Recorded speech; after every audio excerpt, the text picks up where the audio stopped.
इस स्टोरी में धरती अचानक स्पिरिचुअल रिवाइवल के एरा में एंटर कर जाती है। लोग स्पिरिचुअल एनर्जी पर रिसर्च करने लगते हैं और कुछ लोग सुपर ह्यूमन एबिलिटी अवेकन करके हीरो बनकर मॉन्स्टर्स से लोगों की प्रोटेक्शन करने लगते हैं। एक दूसरी जगह हमारा मेन कैरेक्टर शिंजी पेट में छुरा घोंपे पड़े तड़प रहा होता है और वो रेन नाम की औरत से पूछता है कि आखिर हो क्या रहा है। रेन उसके बोलने से बोर होकर चाकू और अंदर घुसा देती है ताकि वो जल्दी मर जाए। अचानक यूटो नाम का एक बंदा पूछता है कि क्या गेम खत्म हो गया। रेन एक्साइटेड होकर कहती है कि हाँ, वो उसी का इंतजार कर रही थी। यूटो शिंजजी को बताता है कि उसने उसके साथियों को भी मार डाला है और पूछता है कि मरने से पहले कोई आखिरी बात कहना चाहता है क्या। शिंजी उसे हरामी कहकर बोलता है कि वो कभी उसे माफ नहीं करेगा, पर यूटो को कोई फर्क नहीं पड़ता। वो शिंजरी को एक ऊंची जगह से नीचे लात मार देता है जहां मॉन्स्टर्स उसे खा जाने वाले होते हैं। गिरते हुए शिंजची खुद को कोसता है कि उसी की वजह से उसकी पार्टी मर गई। वो कसम खाता है अगर वो कभी रीइंकार्नेट हुआ तो रेन और यूटो दोनों को जिंदा दफन कर देगा। तभी अचानक उसका सिस्टम एक्टिवेट होता है, supreme martial art system. System ये बताता है कि यह बंदा एक्सट्रीम डेंजर में है, इसलिए टाइम रिवाइंड एक्टिवेट हो रहा है। लेकिन पॉइंट्स कम होने की वजह से रिवाइंड पॉइंट रैंडम सिलेक्ट होगा। कुछ सेकंड बाद शिंजी शॉक्ड रह जाता है। वो खुद को एक फुटबॉल मैच देखता हुआ पाता है। उसे समझ ही नहीं आता कि वो जिंदा कैसे है। तभी उसके सामने एक स्क्रीन पॉप होती है जिसमें लिखा है कि उसका डेटा लोड हो चुका है और वो अपना एट्रीब्यूट सिलेक्ट कर सकता है। शिंजी समझ जाता है वो सच में वापस आ चुका है और अब वो किसी भी हालत में उन दोनों को अपनी मर्जी की नहीं चलने देगा। कैलकुलेशन से वो समझता है कि उसे ठीक 1 महीना पीछे भेजा गया है, स्पिरिचुअल एनर्जी एक्सप्लोजन से 1 महीना पहले। इस समय दुनिया में किसी को पता भी नहीं है कि धरती पर स्पिरिचुअल एनर्जी रिकवर होना शुरू हो चुकी है। जब ये पूरी तरह रिकवर होगी तब इंसान और पौधे दोनों म्यूटेट होने लगेंगे और जो भी सुप्रीम ग्रेड एनर्जी फ्रूट खाएगा वो सुपर ह्यूमन पावर हासिल कर लेगा। ये चेंज मौसम तक को हिला देगा और आसमान में अजीब बदलाव देखने को मिलेंगे। शिंजी सोचता है कि इस 1 महीने में वो माहौल में चार्ज हो रही एनर्जी से अपनी स्ट्रेंथ बढ़ा सकता है। वो स्मग होकर बोलता है, 1 महीना बहुत है ताकतवर बनने के लिए। वो सिस्टम खोलकर चेक करता है। सिस्टम बताता है कि इसमें 4 मुख्य फीचर्स हैं।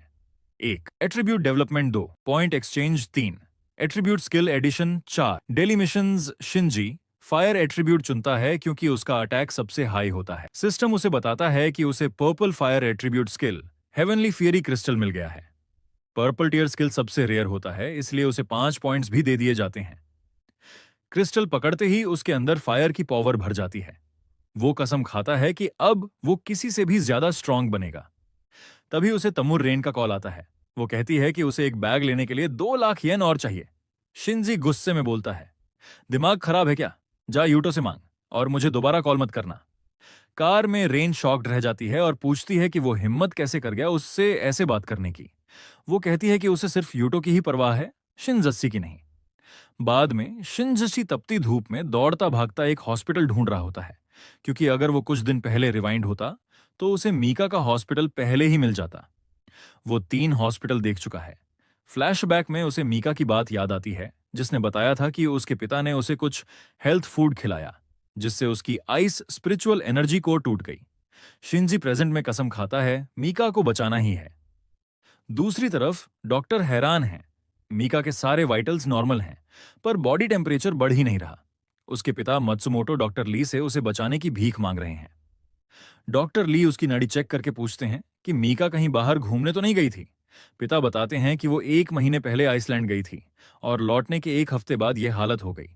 डॉक्टर बताते हैं कि उसके शरीर में बहुत ज्यादा येन एनर्जी जमा हो गई है। इसे दूर करने के लिए यांग का इस्तेमाल करना पड़ेगा।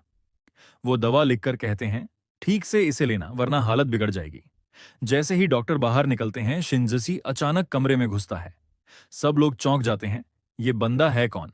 और क्योंकि ये हॉस्पिटल स्टाफ नहीं है वो उसे बाहर निकालने दौड़ पड़ते हैं, क्योंकि यह एरिया अनऑथराइज्ड लोगों के लिए सख्त मना है। शिंजी मिस्टर मात्सुमोटो को बताता है कि उनकी बेटी बीमार नहीं है, बल्कि उसने एक extremely rare ice type spiritual energy awaken की है।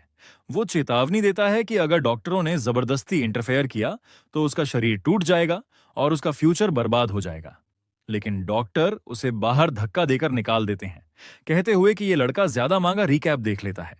अचानक डॉक्टर ली उसे रोक लेते हैं। वो पूछते हैं, तुम्हें आइस टाइप स्पिरिचुअल एनर्जी के बारे में कैसे पता और तुम हो कौन?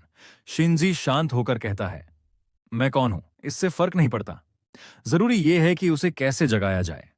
डॉक्टर ली पूछते हैं कि क्या उसके पास कोई सॉल्यूशन है। शिंजी तुरंत बताता है, जितनी मात्रा में अदरक, अकेनाइट, दालचीनी की छाल और कोडोनॉप्सिस चाहिए, ठीक वही मेजरमेंट्स। सुनकर सब दंग रह जाते हैं, क्योंकि यही प्रिस्क्रिप्शन डॉक्टर ली ने अभी अभी दिया था। सब सोचते हैं, ये बच्चा ईस्टर्न मेडिसिन कैसे जानता है, और कहीं ये ड्रॉप आउट तो नहीं। डॉक्टर ली बताते हैं कि हाँ, प्रिस्क्रिप्शन वही है, बट एक चीज अभी भी मिसिंग है, star due flower. Doctor Li मानते हैं कि अगर स्टार ड्यू मिल जाए तो मीका तुरंत जाग जाएगी, लेकिन फिर वो कहते हैं कि ये फूल दुनिया में कहीं मिलता ही नहीं। बाकी सब लोग भी चौंक जाते हैं कि शिंजी की बातों में दम है। उधर मिस्टर मात्सुमोटो पूछते हैं, अगर स्टारड्यू फ्लावर मिलता तो उसकी कीमत कितनी होती। वो कहते हैं, चाहे जितना पैसा लगे मैं दूंगा। लेकिन डॉक्टर बताते हैं, पैसे से क्या होगा, क्योंकि खरीदने की जगह ही नहीं है। स्टारड्यू फ्लावर तारे की शेप में होता है, इसलिए उसका नाम स्टारड्यू पड़ा। उसका एक्सट्रैक्ट बेहद शक्तिशाली हीलिंग पावर रखता है। डॉक्टर ली बताते हैं कि उन्होंने इसे बस प्राचीन किताबों में पढ़ा है, और ये फूल सिर्फ तब मिलता था जब धरती पर स्पिरिचुअल एनर्जी भरपूर थी। मात्सुमोटो डर जाते हैं, कहीं ऐसा तो नहीं कि उनकी बेटी हमेशा के लिए ऐसी ही रह जाएगी। लेकिन शिंजी वादा करता है, वो मीका को बचाकर ही रहेगा, एक भी निशान छोड़े बिना। डॉक्टर ली पूछते हैं, क्या सच में उसके पास स्टारड्यू फ्लावर है। शिंजी स्माइल देकर कहता है, हाँ है। साइड में खड़ा एक और डॉक्टर कहता है, ये झूठ बोल रहा है, ये बस प्रिस्क्रिप्शन सुनकर ईव्सड्रॉपिंग कर रहा होगा। लेकिन डॉक्टर ली उसे रोकते हैं, अगर ऐसा है तो स्टारड्यू के बारे में कैसे जान गया। उस डॉक्टर को लगता है शायद उसने ऑनलाइन पढ़ लिया होगा, उसे नहीं पता कि शिंजसी ने अपने सिस्टम पॉइंट्स एक्सचेंज करके स्टारड्यू फ्लावर लिया है। शिंजकी चिढ़कर कहता है, बहुत बोल लिया तुमने, और फूल उन्हें दिखा देता है। डॉक्टर ली और बाकी सब दंग रह जाते हैं कि ये लड़का इतना लेजेंडरी मेडिसिन कैसे रख सकता है। शिंजसी पूछता है, अब मानते हो कि मैं मीका को ठीक कर सकता हूं। डॉक्टर ली तुरंत माफी मांगते हैं और हाथ जोड़कर कहते हैं, कृपया उसे ठीक कर दो। शिंजी मीका के पास जाकर खुद से वादा करता है कि इस लाइफ में किसी को भी मीका को चोट नहीं पहुंचने देगा। वो स्टारड्यू फ्लावर उसके ऊपर रखता है और फूल का एसेंस उसकी बॉडी में समा जाता है। मीका की बॉडी टेम्परेचर तुरंत बढ़ने लगता है। अचानक मीका की आंखें खुलती हैं। वो पूछती है, आप कौन। शिंजी कहता है, तुम बस आराम करो, हम जल्द मिलेंगे। शिंजी बाहर जाकर मिस्टर मात्सुमोटो को बताता है कि मीका ठीक हो गई है और उसकी अच्छी तरह केयर करने की सलाह देता है। मात्सुमोटो भावुक होकर उसका शुक्रिया अदा करते हैं। डॉक्टर ली उसे चाय पर बुलाते हैं, पर शिंजी कहता है कि उसे जल्दी है, फिर किसी और दिन आएगा। फिर भी डॉक्टर ली उसका नाम पूछते हैं। वो बताता है, फूजी शिंजी। शाम को शिंजी अपने कंप्यूटर पर वो वेबसाइट ढूंढता है जिसमें कल्टीवेशन के लेवल समझाए गए थे, जिसे उसने अपनी पिछली लाइफ में पढ़ा था। वो देखता है कि कुल कितने लेवल्स हैं और याद करता है कि पिछली लाइफ में वो सिर्फ लेवल 3 तक पहुंच पाया था। इसके बाद वो ब्राह्मा इन्फर्नो आर्ट से कल्टीवेशन शुरू करता है, जिसकी पावर एक अलग ही डायमेंशन की होती है। वो खुद से वादा करता है, इस बार वो ट्रेनिंग छोड़कर नहीं भागेगा। इस बार वो सुप्रीम इंपीरियर लेवल तक पहुंचेगा, जो सबसे टॉप है। इधर दूसरी तरफ चेयरमैन यान डॉक्टर ली से पूछता है कि क्या सच में उसने एक ऐसे लड़के को देखा जिसके पास स्टारड्यू फ्लावर भी था और वो पहले ही स्पिरिचुअल एनर्जी अवेकन कर चुका है। डॉक्टर ली मान लेते हैं, हाँ, ये सच है। वो बताते हैं कि ये लड़का स्पिरिचुअल कल्टीवेशन में एक प्रोडिजी हो सकता है, और अगर ये स्ट्रांग हुआ तो दुनिया बदल सकता है। चेयरमैन यान तुरंत एक महिला को भेजता है कि वो जाकर शिनजंजी की स्ट्रेंथ मापे, क्योंकि ये अविश्वसनीय डिस्कवरी हो सकती है। उधर शिनजित्सी वायलेट सीक्रेट आर्ट से ट्रेनिंग करता है और पहली ही सेशन में लेवल 2 तक पहुंच जाता है। फिर वो पसीने से भरा और गंदा महसूस करता है। सोचता है कि आज ही तो नहाना छोड़ा था, इतना गंदा कैसे हो गया, और फिर कुछ खाने निकल जाता है। वो एक नजदीकी दुकान की तरफ जाता है। चलते हुए ऊपर स्ट्रीट लाइट से वही लड़की उसे देख रही होती है और सोचती है कि उम्मीद है ये लड़का उसे निराश नहीं करेगा। उसे टेस्ट करने के लिए वो एक डिस्क फेंकती है जो पर्पल एनर्जी से ढकी होती है। वो डिस्क उसके पीछे गिरकर जोरदार धमाके से फट जाती है और विस्फोट से एक भयानक म्यूटेंट वुल्फ बाहर निकलता है। शिंजी ये देखकर उत्साहित हो जाता है कि म्यूटेशन शुरू हो चुका है। वुल्फ उस पर गुर्राता है। शिंजी बदबू से अपना चेहरा ढंक लेता है और जैसे ही वुल्फ उस पर झपटता है, वो पीछे कूद जाता है। बचते हुए वुल्फ अपनी पूंछ से हमला करता है और शिंजी की टांग पर चोट कर देता है। शिंजी थोड़ा दूरी बनाता है और अपने हाथ से आग की लपटें पैदा करता है और एक मूव फ्लेम एम्परर फिस्ट से वुल्फ को जमीन में धंसा देता है। इम्पैक्ट से वुल्फ के मुंह से खून फूट पड़ता है और ऊपर खड़ी लड़की ये देखकर हैरान रह जाती है। वुल्फ को हराकर शिंजी उसे दयनीय कहता है कि एक ही वार में मर गया। फिर ज्यादा भूख लगने पर वो मुड़कर जल्दी खाने चला जाता है। ऊपर खड़ी लड़की हैरान है कि इस लड़के ने एक म्यूटेंट बीस्ट को एक पंच में मिटा दिया। वो सोचती है ये है कौन, और ये फायर एट्रीब्यूट जो सबसे ताकतवर होता है, इसे कैसे अवेकन कर पाया। वो नीचे कूदकर बीस्ट को चेक करती है और देखती है कि उसकी पूंछ टूटी हुई है। उसे याद आता है जब वुल्फ ने पूंछ से शिंजी पर वार किया था तो जोर की आवाज हुई थी। तो वो सोचती है कि इस लड़के का शरीर कितना मजबूत है। अगले दिन शिंजी उठते ही तेज दर्द महसूस करता है और समझता है कि उसकी ट्रेनिंग को अभी बहुत लंबा रास्ता तय करना है। लिविंग रूम में जाते ही वो खबर सुनता है कि माउंट शिरानुई की चोटी पर 8 डिग्री की रिकॉर्ड गर्मी मापी गई है और सभी पर्वतारोहियों को नीचे उतरने का आदेश दिया गया है। शिंजी को अपनी पिछली लाइफ की बात याद आती है कि ये ऊंचा तापमान तभी आया था जब फायर एट्रीब्यूट स्पिरिचुअल एनर्जी का अवेकनिंग शुरू हुआ था। तो वह इसे एक मौका मानता है कि वह असीम फायर एट्रीब्यूट स्पिरिचुअल एनर्जी को अवशोषित कर सके। वह तेजी से बाहर भागता है, लेकिन दरवाजे पर उसे रेन मिलती है जो उससे उस बैग के लिए 200,000 येन मांगने आती है। चिढ़कर शिंजी उससे कहता है कि खुद की जांच करवाओ और उसे याद दिलाता है कि उससे दूर रहे। रेन दावा करती है कि वह जानबूझकर ऐसा कर रहा है ताकि उसका ध्यान उसकी ओर आए, और कहती है कि अगर वह पैसा नहीं देगा तो वह अब उसे परेशान नहीं करेगी। लेकिन शिंजी गुस्से में बाहर निकल जाता है और उससे कहता है कि दूर हटो। पहाड़ पर लोग पुलिस की येलोनो क्रॉस लाइन के पीछे इकट्ठा होते हैं और कुछ पुलिस वाले लोगों को लाइन से दूर रखने के लिए संघर्ष करते हैं ताकि वे जल न जाएं। भीड़ के बीच के कुछ हवा खोखले लोग जिद करते हैं कि पुलिस झूठ बोल रही है और पहाड़ इतना गर्म नहीं है। जब उनमें से एक ने लाइन के पार मकई फेंकी तो वह तुरंत पॉपकॉर्न में बदल गई। वे हैरान होते हैं कि पुलिस झूठ नहीं बोल रही थी, इसलिए वे पीछे हटने लगते हैं। इस बीच शिंजी यह सब देखता है और खुश होता है कि फायर एट्रीब्यूट यहां भरपूर है, और वह उम्मीद करता है कि इस ऊर्जा को अवशोषित करके वह उच्च स्तर तक पहुंच सके। पुलिस के विरोध के बावजूद वह लाइन के पार कूद जाता है, लेकिन जो अधिकारी उसे नोटिस करते हैं वे उसे तुरंत वापस जाने के लिए कहते हैं ताकि वह मर न जाए।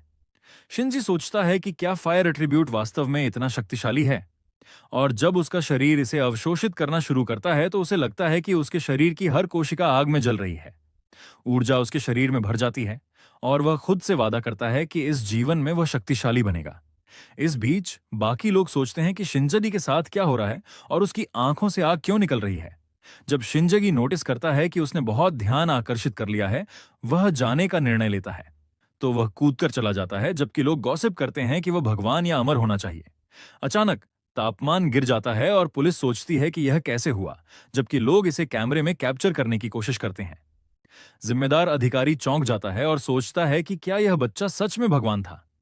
उस रात खबर में बताया जाता है कि पहाड़ की चोटी के पास एक रहस्यमय लड़का प्रकट हुआ और कि अत्यधिक मौसम घटना उसने हल कर दी। इस बीच चेयरमैन यान तुरंत कॉल करके माउंट शिरानुई की खबर को रोकते हैं ताकि यह जनता में भय न पैदा करे। इसके बाद वह उस लड़की से पूछते हैं कि क्या उसने सच में देखा कि शिंजी ने म्यूटेंट मॉन्स्टर को एक ही पंच में हरा दिया। लड़की स्वीकार करती है कि उसने देखा और मॉन्स्टर ने उसे चोट भी नहीं पहुंचाई। चेयरमैन निर्णय लेते हैं कि ये दोनों घटनाएं दो अलग प्रतिभाशाली लोगों का काम हो सकती हैं। तो वह सुझाव देते हैं कि शिंजीशी को उनकी संगठन में भर्ती कर लिया जाए, इससे पहले कि अन्य गुट कदम उठाइए। वह तुरंत लड़की को आदेश देते हैं कि वह उस लड़के से मिले। इस बीच शिंजी अपनी कुल्टीवेशन जारी रखता है और खुश है कि वह आखिरकार लेवल 2 तक पहुंच गया है। क्योंकि वह बबलिंग स्प्रिंग की सीमा नामक स्तर पर पहुंच गया है, उसे बोनस के रूप में एक अतिरिक्त अट्रीब्यूट स्लॉट मिलता है। इसके अलावा वह मैजिक इन्फ्यूजन नामक फंक्शन भी अनलॉक करता है। यह उसे अनुमति देता है कि वह अपनी किसी भी इंटरनल एट्रीब्यूट को स्थायी रूप से किसी हथियार में इन्फ्यूज कर सके, लेकिन हथियार की ड्यूरेबिलिटी उसके मटेरियल पर निर्भर करती है। शिंजी उत्साहित है कि वह कस्टम हथियार बना सकता है, इसलिए वह इसे एक किचन नाइफ पर आजमाता है। अचानक उसे दरवाजे पर दस्तक सुनाई देती है और वह जांचने जाता है कि कौन है। दरवाजे पर उसे चेयरमैन और वह अन्य लड़की मिलते हैं। चेयरमैन यान अपने अचानक आने के लिए माफी मांगते हैं और खुद का परिचय देते हैं, यान जिनेटोरा, स्पिरिचुअल एनर्जी ट्रेनिंग एसोसिएशन के अध्यक्ष के रूप में। वह उस लड़की को अपनी अधीनस्थ के रूप में प्रस्तुत करते हैं और कहते हैं कि वे उसके पास स्पिरिचुअल ची कुल्टीवेशन के बारे में बात करने आए हैं। शिंजी यह देखकर प्रभावित होता है और याद करता है कि पिछली जिंदगी में इन्हीं में से एक ने उसे और मीका को बचाया था। हालांकि उन्होंने उसे पिछली जिंदगी में बचाया था, इस जीवन में वह उनसे कोई संबंध नहीं रखना चाहता। इसलिए वह पूछता है कि उन्होंने उसके बारे में कैसे पता किया। चेयरमैन यान बताते हैं कि उन्होंने मीका मत्सुमोटो का इलाज किया और उनके संगठन के सदस्य डॉक्टर ली ने उनके बारे में बताया। ये शिंजसी के लिए दिलचस्प है और वह समझ जाता है कि उनका इरादा बुरा नहीं लगता। वह उन्हें अंदर आने देता है और वे बातचीत करते हैं।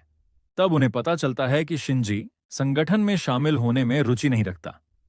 शिंजी जवाब देता है कि उसे किसी संगठन में काम करने का विचार पसंद नहीं है और कहता है कि वह इसके बारे में तब सोचेगा जब उसकी स्पिरिचुअल ची अपनी ट्रेनिंग के बाद खुद पुनर्जीवित हो जाएगी। अचानक युवा उससे कहती है कि वह जानती है कि उसने लेवल एता पर स्पिरिट अवेकनिंग की सीमा को पार कर लिया है, लेकिन वह बताती है कि वह वहां केवल सौभाग्य से पहुंचा।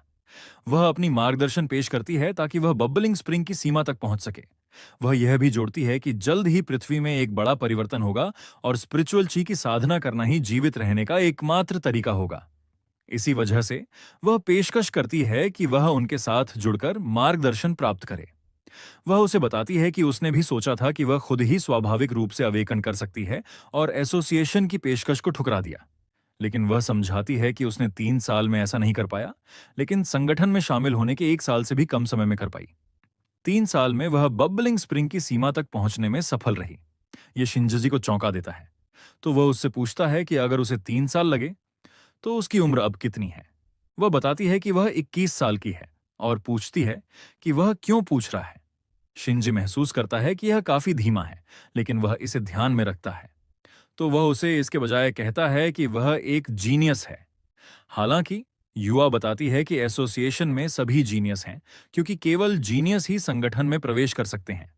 चेयरमैन यान शिंजी को याद दिलाते हैं कि अगर वह उनके साथ जुड़ता है तो उसे बहुत समर्थन मिलेगा।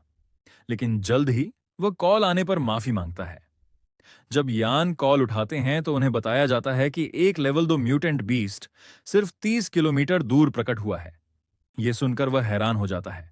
तो वह पूछता है कि मॉन्स्टर का एट्रीब्यूट क्या है और उसे बताया जाता है कि यह संभवतः पॉइजन है, क्योंकि यह एक विशाल जहरीला सांप है। चेयरमैन यान आदेश देते हैं कि क्षेत्र को लॉक किया जाए और कहते हैं कि वह और युवा तुरंत वहां जाएंगे। लियू शिंजी से माफी मांगता है क्योंकि उन्हें आपातकालीन स्थिति से निपटना है और प्रस्ताव करता है कि वे किसी और समय बात करेंगे। जैसे ही वे निकलते हैं, शिंजी को याद आता है कि उसने खुद से वादा किया था कि वह इस जीवन में कमजोर नहीं होगा और अपमान सहन नहीं करेगा। उसकी क्षमता अभी बबलिंग स्प्रिंग की सीमा के शुरुआती चरण में है, लेकिन वह जानता है कि इसे पार करना आसान नहीं होगा। वह सोचता है कि क्या आसपास कोई फायर एट्रीब्यूट स्पिरिचुअल ची है, लेकिन अचानक उसे एक कॉल आती है जो उसे चौंका देती है। ये कॉल एक दोस्त से है जो उससे मदद मांगता है क्योंकि उसके घर में भूत प्रेत है। शिंजकी पूछता है कि उसका क्या मतलब है, तो वह लड़का बताता है कि उसके घर के पीछे के पहाड़ में सारा दिन ठंडर गड़गड़ाहट हो रही है, जबकि बारिश नहीं हो रही। शिंजी सोचता है कि शायद रेयर लाइटनिंग एट्रीब्यूट स्पिरिचुअल ची फिर से सरफेस्ड हो गई है। तो वह अपने दोस्त को कहता है कि उसे सब कुछ बताए जो वह जानता है। कुछ बताता है कि आकाश काला है, लेकिन ठंडर रुक नहीं रहा। तो शिंजी पुष्टि करता है कि यह लाइटनिंग स्पिरिचुअल ची है। ऐसा प्रतीत होता है कि स्पिरिचुअल ची के 3 लेवल्स हैं। पहला, सामान्य एट्रीब्यूट्स जिनमें पानी, आग, हवा और पृथ्वी शामिल हैं। दूसरा, रेयर एट्रीब्यूट्स जिनमें बर्फ, प्रकाश, अंधकार और बिजली शामिल हैं। तीसरा, लेजेंडरी एट्रीब्यूट जिसमें वॉइड और अन्य शामिल हैं। चूंकि शिंजी ने अभी एक नया एट्रीब्यूट स्लॉट प्राप्त किया है, वह इसे अपनी लाइटनिंग एट्रीब्यूट पाने का मौका मानता है। वह जल्दी से वहां जाता है और अपने दोस्त से कहता है कि वह उसे पहाड़ तक मार्गदर्शन करे और सुनिश्चित करे कि कोई भी पास न जाए। इसी बीच एक लड़की कारी 2 लड़कों को उनके पहले मिशन पर अपने साथ आने के लिए कहती है। तो उनमें से एक लड़का पूछता है कि वे कहां जा रहे हैं। वह उन्हें बताती है कि एक शक्तिशाली लाइटनिंग एट्रीब्यूट स्पिरिचुअल ची एक पहाड़ पर प्रकट हुई है और उन्हें इसे फैलने से पहले इकट्ठा करना है। थोड़ी देर बाद शिंजी पहाड़ के तल तक पहुंचता है और वह उत्साहित है कि उसने लाइटनिंग एट्रीब्यूट स्पिरिचुअल एनर्जी पाली। वह अपने सिस्टम में लाइटनिंग एट्रीब्यूट चुनता है, लेकिन उसे बताया जाता है कि इसे अवशोषित करने में सामान्य समय से 2 गुना समय लगेगा, लेकिन वह हां पर क्लिक करके आगे बढ़ता है। इसके बाद सिस्टम उसे blue lightning wind slash technique देता है। शिंजत्सी इसके असीमित शक्ति से हैरान होता है और खुश है कि यह ऊर्जा अब उसकी है। इसी बीच कॉरी और उसके लोग किसी दूसरी जगह से लाइटनिंग को देख रहे हैं। लड़के उससे पूछते हैं कि क्या वे वास्तव में ऐसा कुछ इकट्ठा कर सकते हैं और क्या यह इतनी छोटी कंटेनर में समा पाएगा। वह कहती है कि चुप हो जाओ और कंटेनर लेती है, जिसे वह लाइटनिंग स्पिरिचुअल एनर्जी को खींचने के लिए इस्तेमाल करती है। लड़के ये देखकर उत्साहित हैं कि वह कितनी अद्भुत है, लेकिन कौरी चिंतित हो जाती है जब वह कंटेनर में एक दरार देखती है और सोचती है कि स्पिरिट कलेक्टर इसे क्यों नहीं संभाल पा रहा। अचानक विस्फोट होता है और कंटेनर फट जाता है, तो एक लड़का जल्दी से उस पर कूदकर उसे बचाता है। कौरी आदेश देती है कि वे पीछे हटें, क्योंकि स्पिरिचुअल एनर्जी नियंत्रण से बाहर हो रही है। लेकिन वे अचानक अपने पीछे की आवाज नोटिस करते हैं। जब वे मुड़ते हैं तो वे शिंजी को देखते हैं और कौरी सोचती है कि यहाँ एक आम नागरिक क्या कर रहा है। वह तुरंत उसे कहती है कि यहाँ से चले जाए, क्योंकि यह साधारण लोगों के लिए जगह नहीं है। लेकिन शिंजी लाइटनिंग स्पिरिचुअल एनर्जी देखकर उत्साहित है। वह उनकी चेतावनी को अनदेखा करता है कि वह मारा जा सकता है, और वह इसे अवशोषित करने के लिए लाइटनिंग एनर्जी में दौड़ता है। जब उसका शरीर इसके साथ टकराता है, वह लाइटनिंग को अवशोषित करना शुरू कर देता है। तो बाकी लोग मानते हैं कि वह मनुष्य नहीं हो सकता। कौरी अपनी आंखों पर विश्वास नहीं कर सकती, क्योंकि यह स्पष्ट है कि यह लड़का ultra rare lightning attributed spiritual energy को जागृत कर रहा है। जब लाइटनिंग पावर लगभग शिंजी को पूरी तरह से घेरे, वह इसे उसे हराने नहीं देता। वह लाइटनिंग से कहता है कि यहां तक कि स्वर्ग और पृथ्वी भी उसे नीचे नहीं ला सकते, क्योंकि वह अपना नाम पूरी दुनिया और देवताओं तक हिला देगा। वह लाइटनिंग से कहता है कि वह उस पर आए, इसलिए वह इसे पूरी तरह अवशोषित कर लेता है, जब तक कि वह हवा में तैरना शुरू न कर दे। जैसे ही वह समाप्त करता है, उसे एहसास होता है कि यह बेहतरीन अनुभव है, और उसका सिस्टम उसे बताता है कि उसने फायर और लाइटनिंग एट्रीब्यूटेड स्पिरिचुअल एनर्जी प्राप्त कर ली है। सिस्टम पूछता है कि क्या वह इन्हें लेजेंडरी थंडर फेम एट्रीब्यूट में फ्यूज करना चाहता है, तो वह उत्साहित होकर फ्यूजन शुरू करता है। जैसे ही फ्यूजन पूरा होता है, शिंजी लेजेंडरी एट्रीब्यूट की भारी शक्ति देखकर चौंक जाता है। इसी बीच संगठन के एक एजेंट ने युवा को सूचित किया कि केवल विहाइट जाइंट सर्पेंट पास में देखा गया है। वह समझती है कि यह मॉन्स्टर पॉइजन एट्रीब्यूट रख सकता है, तो वह पुरुषों को जेड ताबीज़ देती है, जिसे अगर वे खतरे में हों तो तोड़ना चाहिए, ताकि उन्हें लाइट एट्रीब्यूट बैरियर मिले और सुरक्षा हो। वह उन्हें चेतावनी देती है कि लापरवाही न करें और अपनी सुरक्षा को प्राथमिकता दें। वे खोज करने के लिए बिल्डिंग में कदम रखते हैं और दो लाल आंखें उन्हें छत से देखती हैं। जब युवा देखती है कि सांप एक आदमी की ओर बढ़ रहा है, तो वह दौड़कर उसे रास्ते से धकेलती है। पुरुष सांप पर खंजर फेंकते हैं और युवा उसे जमाती है। जब पुरुष खुश होते हैं, युवा महसूस करती है कि कुछ गलत है और उन्हें भागने के लिए कहती है। जल्दी ही सांप बर्फ से बाहर निकल जाता है। यह अपने मुंह से हरा गैस छोड़ता है, जो पुरुषों को गिरा देता है, और युवा मुख्यालय को रेडियो से जायंट स्नेक के बारे में बताती है, लेकिन वह अपना बयान पूरा करने से पहले गिर जाती है। कुछ समय बाद चेयरमैन यान शिंजी से उसके नए एट्रीब्यूट के बारे में बात करने जाते हैं। चेयरमैन यह भी बताते हैं कि वह ही एकमात्र व्यक्ति है जिस पर वे भरोसा कर सकते हैं कि वह उन्हें सांप से निपटने में मदद करे। जब शिंजी सांप की तस्वीर देखता है, तो उसे एहसास होता है कि उसके पुराने दोस्त हिनासाकू को यह यूनिक एट्रीब्यूट मिलना चाहिए था। चूंकि वे नहीं जानते कि युवा के साथ क्या हो रहा है, चेयरमैन शिंजी से कहते हैं कि वह उनकी एकमात्र उम्मीद है, क्योंकि उसने फायर एट्रीब्यूट जागृत किया है। शिंजी सोचता है कि वह कैसे जानता है कि उसने फायर एट्रीब्यूट जागृत किया। तो चेयरमैन हकलाते हुए बताते हैं कि उन्होंने युवा से सुना कि जब उसने उनसे कहा था कि वह उस पर नजर रखे, तब उसने म्यूटेटेड बीस्ट डॉग को हराया था। शिंजची समझ जाता है कि वही लोग थे जिन्होंने पहले उस पर डॉग छोड़ा था। तो चेयरमैन माफी मांगते हैं और कहते हैं कि यह सार्वजनिक सुरक्षा बनाए रखने के लिए आवश्यक था। आखिरकार शिंजिची उस फैक्ट्री में जाकर जाइंट सांप को हराने के लिए सहमत हो जाता है।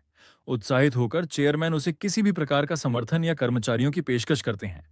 फैक्ट्री में युवा जागती है और देखती है कि उसके एक लकवाग्रस्त आदमी ने सांप को बेस्टर्ड कहा। पुरुषों के सामने सांप जमाया हुआ लगता है। तो युवा सोचती है कि क्या ये कुछ अवशोषित करके इवॉल्व करने की कोशिश कर रहा है। वह जानती है कि उन्हें जल्दी क्षेत्र को शुद्ध करना होगा, नहीं तो यह एक भयंकर आपदा बन जाएगा। जब वह उठने में सफल होती है, सांप उसे नोटिस करता है और उसकी ओर कूदता है, लेकिन युवा लड़ाई के बिना पीछे नहीं हटती। वह सांप पर कुछ आइस क्रिस्टल्स से हमला करती है, लेकिन उसके आश्चर्य के लिए सांप उसे गिरा देता है। जैसे ही वह घायल होकर पीछे गिरती है, उसे विश्वास नहीं होता कि सांप पहले ही इवॉल्व कर चुका था। वह समझती है कि अगर चीजें इसी तरह चलती रहीं तो वे इस सांप को रोक नहीं पाएंगी।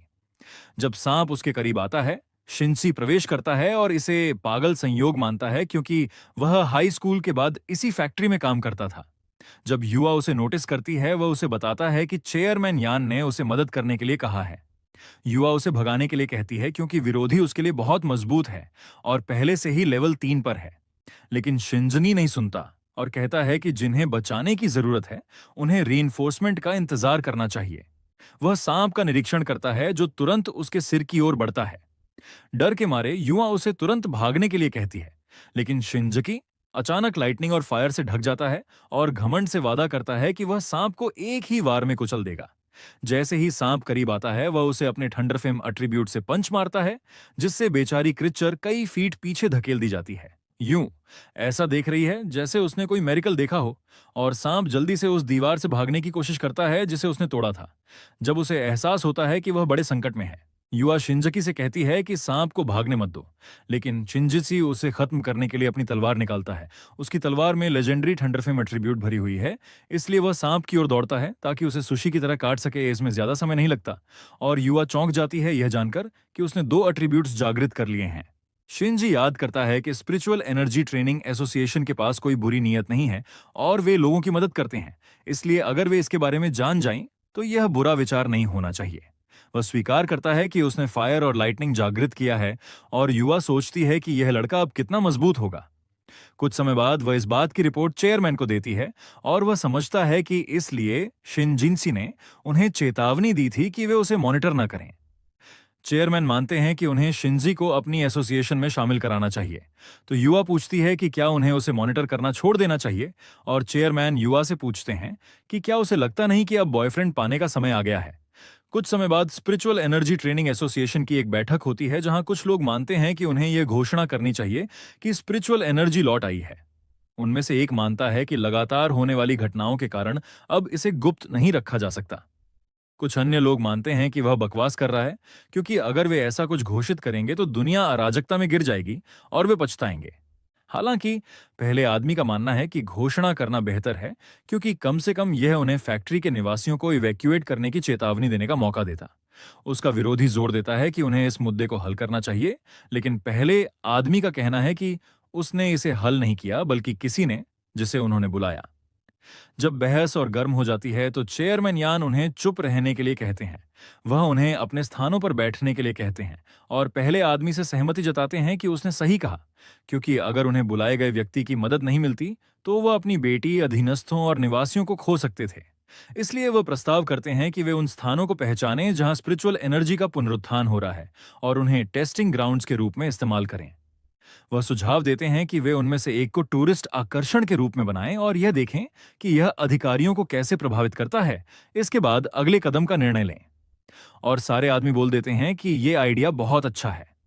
जब कोई भी विरोध नहीं करता तो चेयरमैन दूसरा मुद्दा उठाता है। वो शिंजी की एबिलिटीज की बात करता है और बताता है कि वो उसे अपनी स्पिरिचुअल एनर्जी ट्रेनिंग एसोसिएशन में बुलाना चाहता है। वो ये भी कहता है कि वो उसे एक स्क्वाड का लीडर बनाना चाहता है और उनसे राय पूछता है। एक आदमी मान जाता है कि शिंजी को शामिल कर लेना ठीक है, लेकिन उसे इतना बड़ा पद तुरंत देना सही नहीं। दूसरा भी यही बोलता है कि इससे नीचे वालों में असंतोष फैल जाएगा। लेकिन चेयरमैन पूछता है कि क्या उन्होंने उसकी असली ताकत देखी भी है, क्योंकि शिंजी ने थंडर और फायर दोनों एट्रीब्यूट्स जागाए हैं। उसे नीचे रैंक देना उसे नाराज कर सकता है और ऐसा आदमी दुश्मन बन जाए तो दिक्कत होगी। इस पर पहला आदमी सुझाव देता है कि चेयरमैन उसके लिए एक टेस्ट रखे। बाकी सब भी मान जाते हैं कि अगर शिंजी सच में स्क्वाड लीडर बनने लायक है तो टेस्ट से पता चल जाएगा। चेयरमैन यान मुस्कुराकर बोलता है कि बाद में पछताना मत। अगली सुबह शिंजी हमेशा की तरह सुस्ती में उठता है। घर में आवाज सुनकर उसे लगता है कि कोई चोर घुस आया है। वो गुस्से में बाहर भागता है ये देखने कि कौन एक गरीब आदमी के घर में चोरी कर रहा है। वो दरवाजा खोलकर चिल्लाता है, ओए वहीं रुक। लेकिन सामने तो वो खड़ी होती है जो सफाई कर रही होती है। वो उसे गुड मॉर्निंग बोलती है। शिंजी उलझन में उसे जवाब देता है और याद करता है कि कल ही तो उसने कहा था कि वो उस पर नजर नहीं रखेगी। वो शांति से बताती है कि वो जासूसी करने नहीं, बल्कि उसके साथ रहने आई है। ये सुनकर शिंजी पहले शॉक्ड और फिर डर जाता है। कुछ देर बाद उसे पता चलता है कि उसके लिए कुछ टेस्ट रखे गए हैं। उसे याद आता है कि 3 की ग्रैंड गैदरिंग में बस कुछ दिन बचे हैं और वो सोचता है कि उसके पास टाइम खराब करने की गुंजाइश नहीं। वो ऊ को बोलता है कि वो ये सब नहीं करेगा।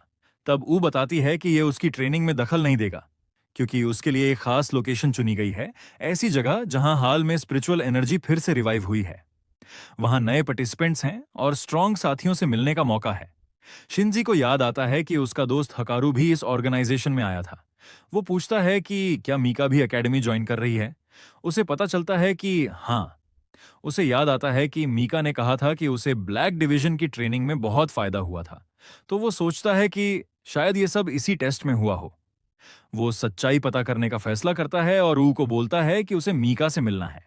कुछ समय बाद चेयरमैन यान कुछ मेंबर्स को संबोधित करता है। वो कहता है कि शांत जीवन भूल जाओ, क्योंकि मौत से भरी दुनिया आने वाली है। वो बताता है कि अब वो उन्हें एक एडवांस्ड स्पिरिचुअल एनर्जी प्रैक्टिशनर से मिलवाएगा, जो उनका कैप्टन बनेगा। मीका वहीं खड़ी होती है और क्यूरी सोच रही होती है कि उस रात जो डिवाइन लाइट में लिपटा आदमी उसने देखा था, वो कहां गायब हो गया। उसने अपने सुपीरियर को बताया था, पर उसने विश्वास नहीं किया। उसके पास खड़ा एक सदस्य केन उससे पूछता है कि वो क्या सोच रही है। मीका बताती है कि वो बस सोच रही थी कि नया कैप्टन कैसा होगा। केन बोलता है कि कैप्टन कोई अमीर बिगड़ा हुआ लड़का होगा और वो पहले ही दिन उसे सबक सिखा देगा, ताकि उसे पता लगे कि यहां सबसे स्ट्रांग कौन है। बाकी लोग उसकी वाहवाही करते हैं, लेकिन काव्य उसे चेतावनी देता है कि ज्यादा मत उछल, मुसीबत मत खड़ी कर देना। उधर ऊ शिंजी को उसकी टीम दिखाती है। टीम में 5 सदस्य हैं, 2 लड़कियां और 3 लड़के। शिंजी रिपोर्ट पढ़ता है और देखता है कि बाकी सबके एट्रीब्यूट सामान्य हैं, बस मीका की आइस एट्रीब्यूट अलग है।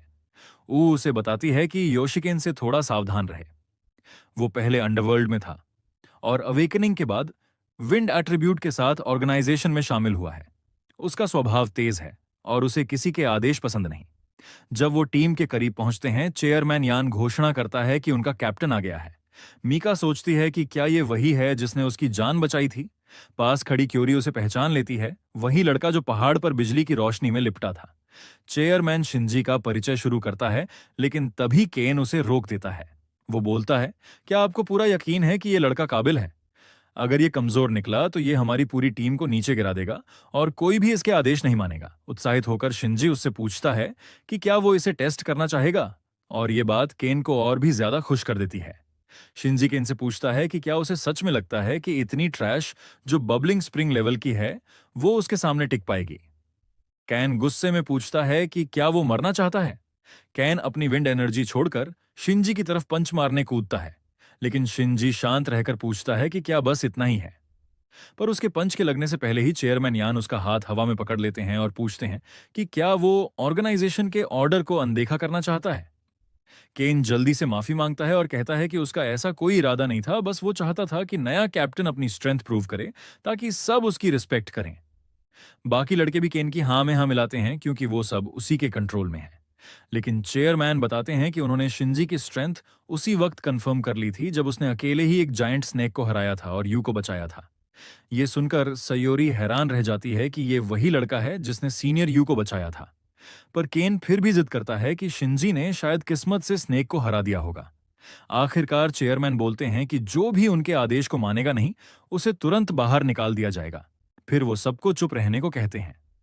उसके बाद वो मिशन की डिटेल बताते हैं। उन्हें एक क्रिएचर को हराना है जिसे थॉर्न मॉन्स्टर कहा जाता है। उनकी जानकारी के अनुसार ये क्रिएचर इंसान का रूप ले सकता है और आजादी से घूमता है। चेयरमैन उन्हें बताते हैं कि ये मत सोचो कि दुनिया अभी भी सुरक्षित है। मौत को हमेशा अपने साथ लेकर चलना सीखो।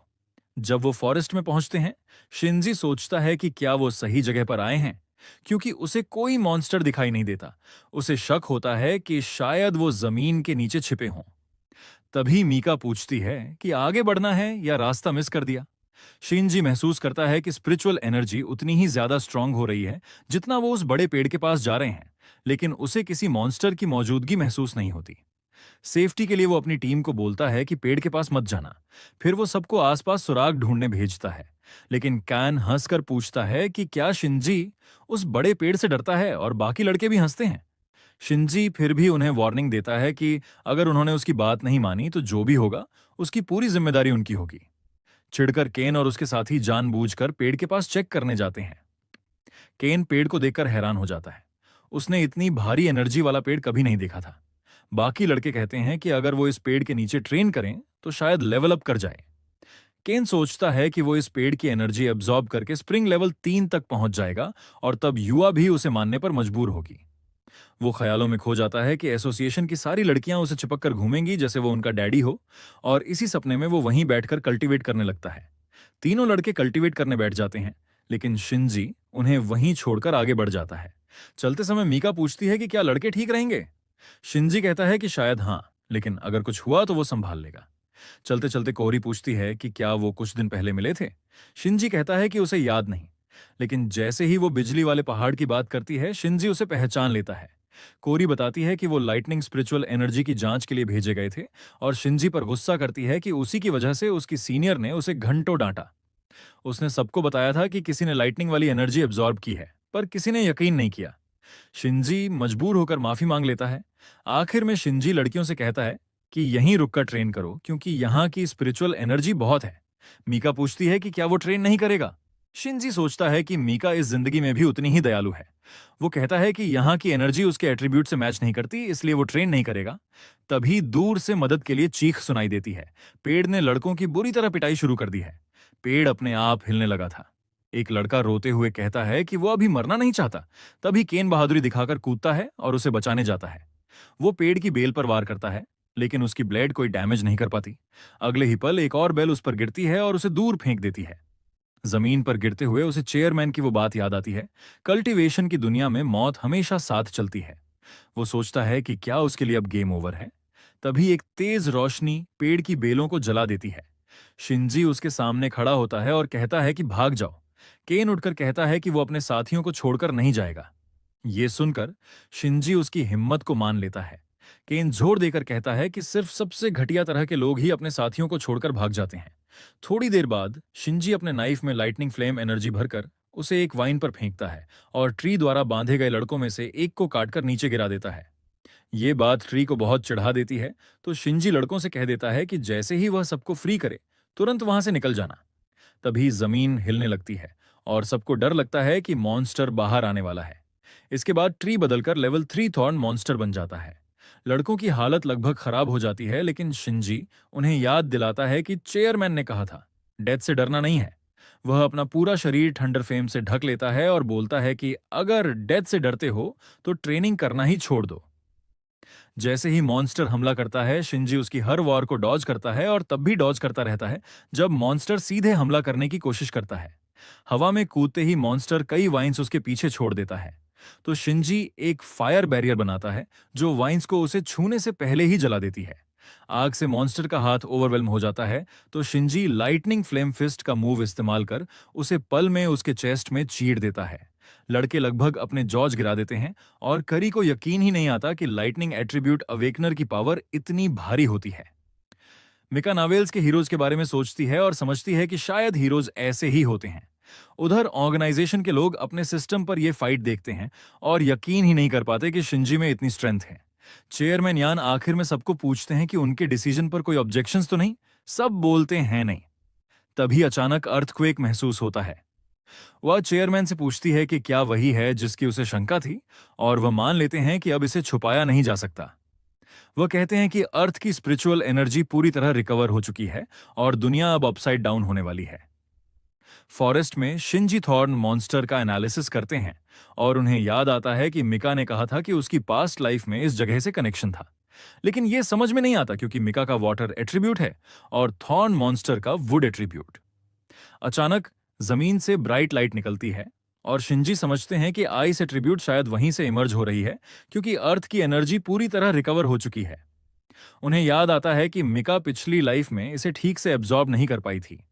शिंजी जमीन को तोड़कर एनर्जी को अच्छे से देखने के लिए खुला करते हैं। मिका को यह इनक्रेडिबल लगता है कि उन्होंने एक ही ब्लो में सारी सराउंडिंग एनर्जी डिस्पर्स कर दी। शिंजी उसे बोलते हैं कि जाओ और आइस एट्रीब्यूट एनर्जी एब्जॉर्ब करके स्ट्रॉन्गर बनो। मिका मान जाती है। शिंजी उम्मीद करते हैं कि इस लाइफ में वे दोनों साथ में स्ट्रॉन्गर बने और सेजू को मारने वालों से रिवेंज लें। शिंजी सबको कहते हैं कि वे चाहते हैं कि मिका यहीं इस पावरफुल एनर्जी के साथ ट्रेन करे, क्योंकि उसके पास यही एट्रीब्यूट है। बाकी लोगों को वे इंतजार करने को कहते हैं। घर लौटने पर सब सेलिब्रेट करते हैं क्योंकि मिका अब लेवल 1 से बढ़कर ची लेवल 3 तक पहुंच चुकी है। मिका मानती है कि ये सब कैप्टन और सबकी वजह से हुआ। केन शिंजी से माफी मांगते हैं कि उन्होंने उन्हें मिसजज किया, लेकिन शिंजी कहते हैं कि कोई बात नहीं, कम से कम उन्होंने अपने कॉमरेड्स को कभी नहीं छोड़ा। ये सुनकर केन को टच लगता है क्योंकि कैप्टन उनके लिए इतनी काइंड वर्ड्स कह रहे हैं, तो वह और बाकी लड़के अपनी जान शिंजी को समर्पित करने की कसम खाते हैं, जिससे शिंजी थोड़ा अवॉर्ड फील करते हैं। अचानक एक नोटिस आता है, सभी को इवैक्यूएट किया जाए। कुछ सोल्जर्स पहुंचते हैं उन्हें बाहर निकालने के लिए। शिंजी नोटिस करते हैं कि एक सोल्जर से स्पिरिचुअल एनर्जी निकल रही है, मतलब वह प्रैक्टिशनर है। उन्हें याद आता है कि चेयरमैन यान इसे हैंडल कर रहे थे, तो वे थोड़ा ऑब्जर्व करने का फैसला करते हैं क्योंकि ट्रेनीज उनके लिए ये लेवल अप करने का चांस हो सकता है अगर एनर्जी उनके टीम से आई हो। जब सोल्जर्स देखते हैं कि ये लोग मूव नहीं कर रहे, तो एक सोल्जर उनके पास आता है और शिंजी को उठने को कहता है। केन गुस्से में बोलते हैं कि कैप्टन से बात करते वक्त जुबान संभाल कर रखो। सोल्जर गन केन की गर्दन पर रख देता है और कहता है कि हट जाओ अगर मरना नहीं चाहते। तो केन अपनी विंड एनर्जी एक्टिवेट करके फाइट में कूदते हैं, लेकिन शिंजी उन्हें रोक देते हैं।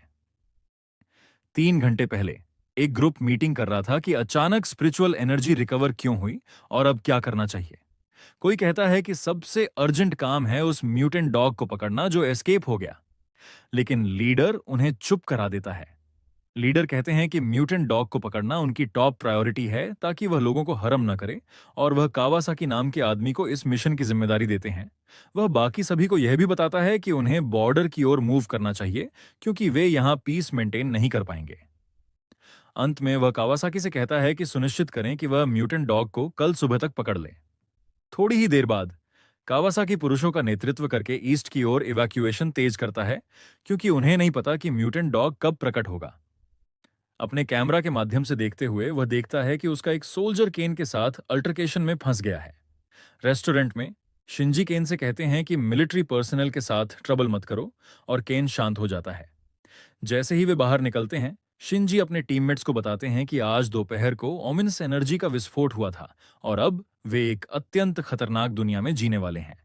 वह मिका को याद दिलाते हैं कि वापसी पर अपनी ट्रेनिंग मत भूलो क्योंकि वह स्ट्रॉन्गर बन सकती है, भले ही उसकी स्पिरिचुअल स्वॉर्ड अभी भी अनस्टेबल है।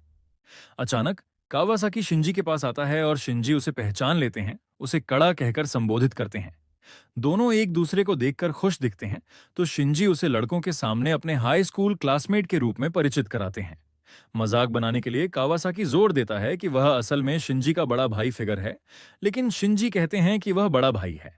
आखिरकार काओरी सुझाव देती हैं कि उन्हें जाना चाहिए क्योंकि दोनों पुरुषों को बहुत सारी बातें करनी होंगी, और वे निकल जाते हैं।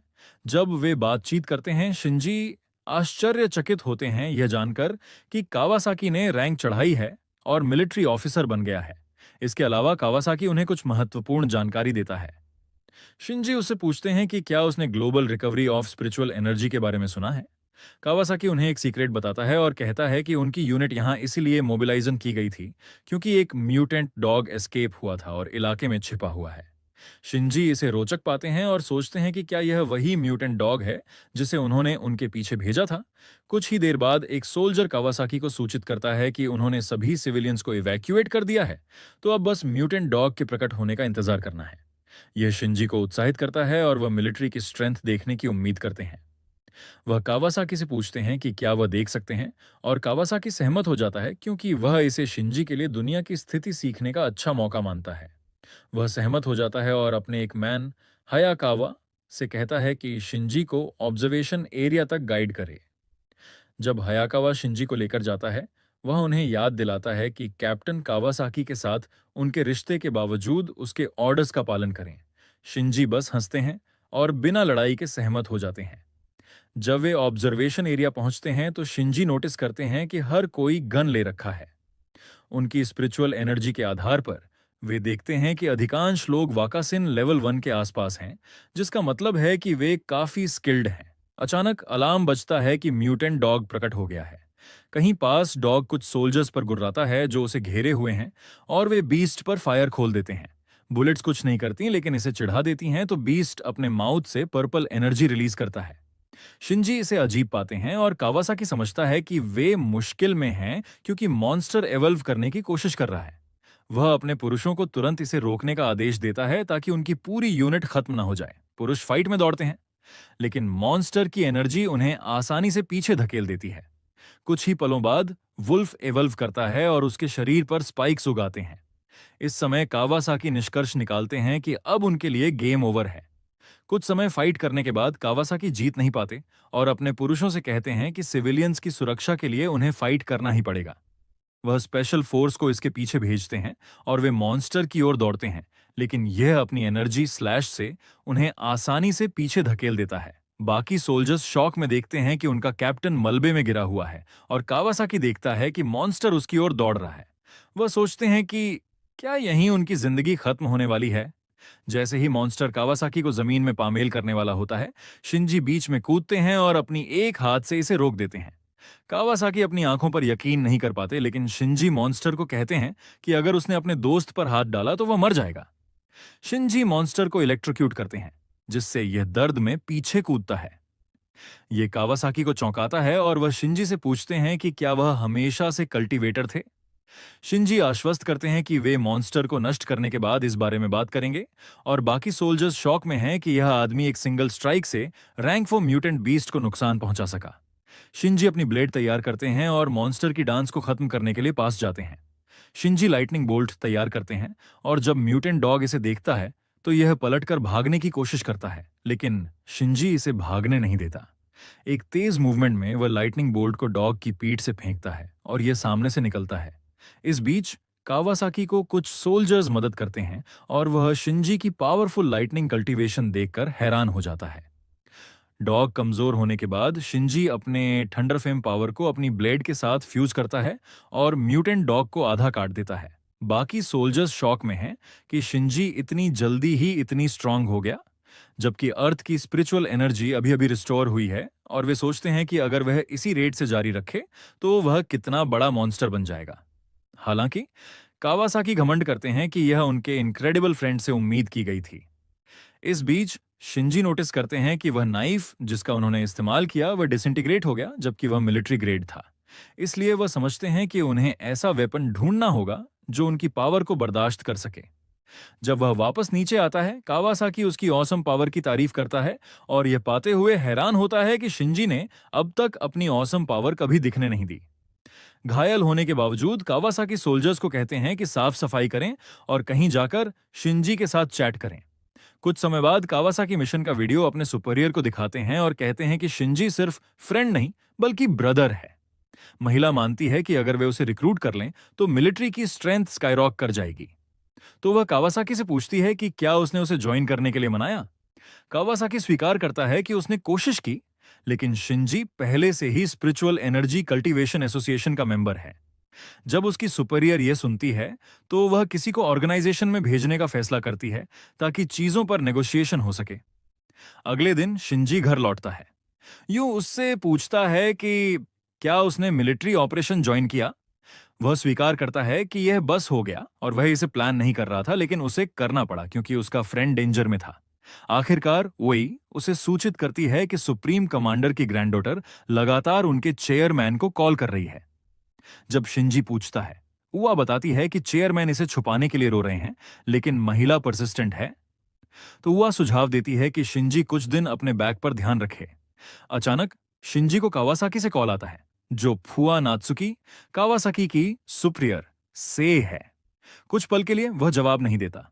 नात्सुकी उसे बताती है कि वह जानती है एक जगह जहां exceptionally strong fire attribute spiritual energy विकसित हो रही है।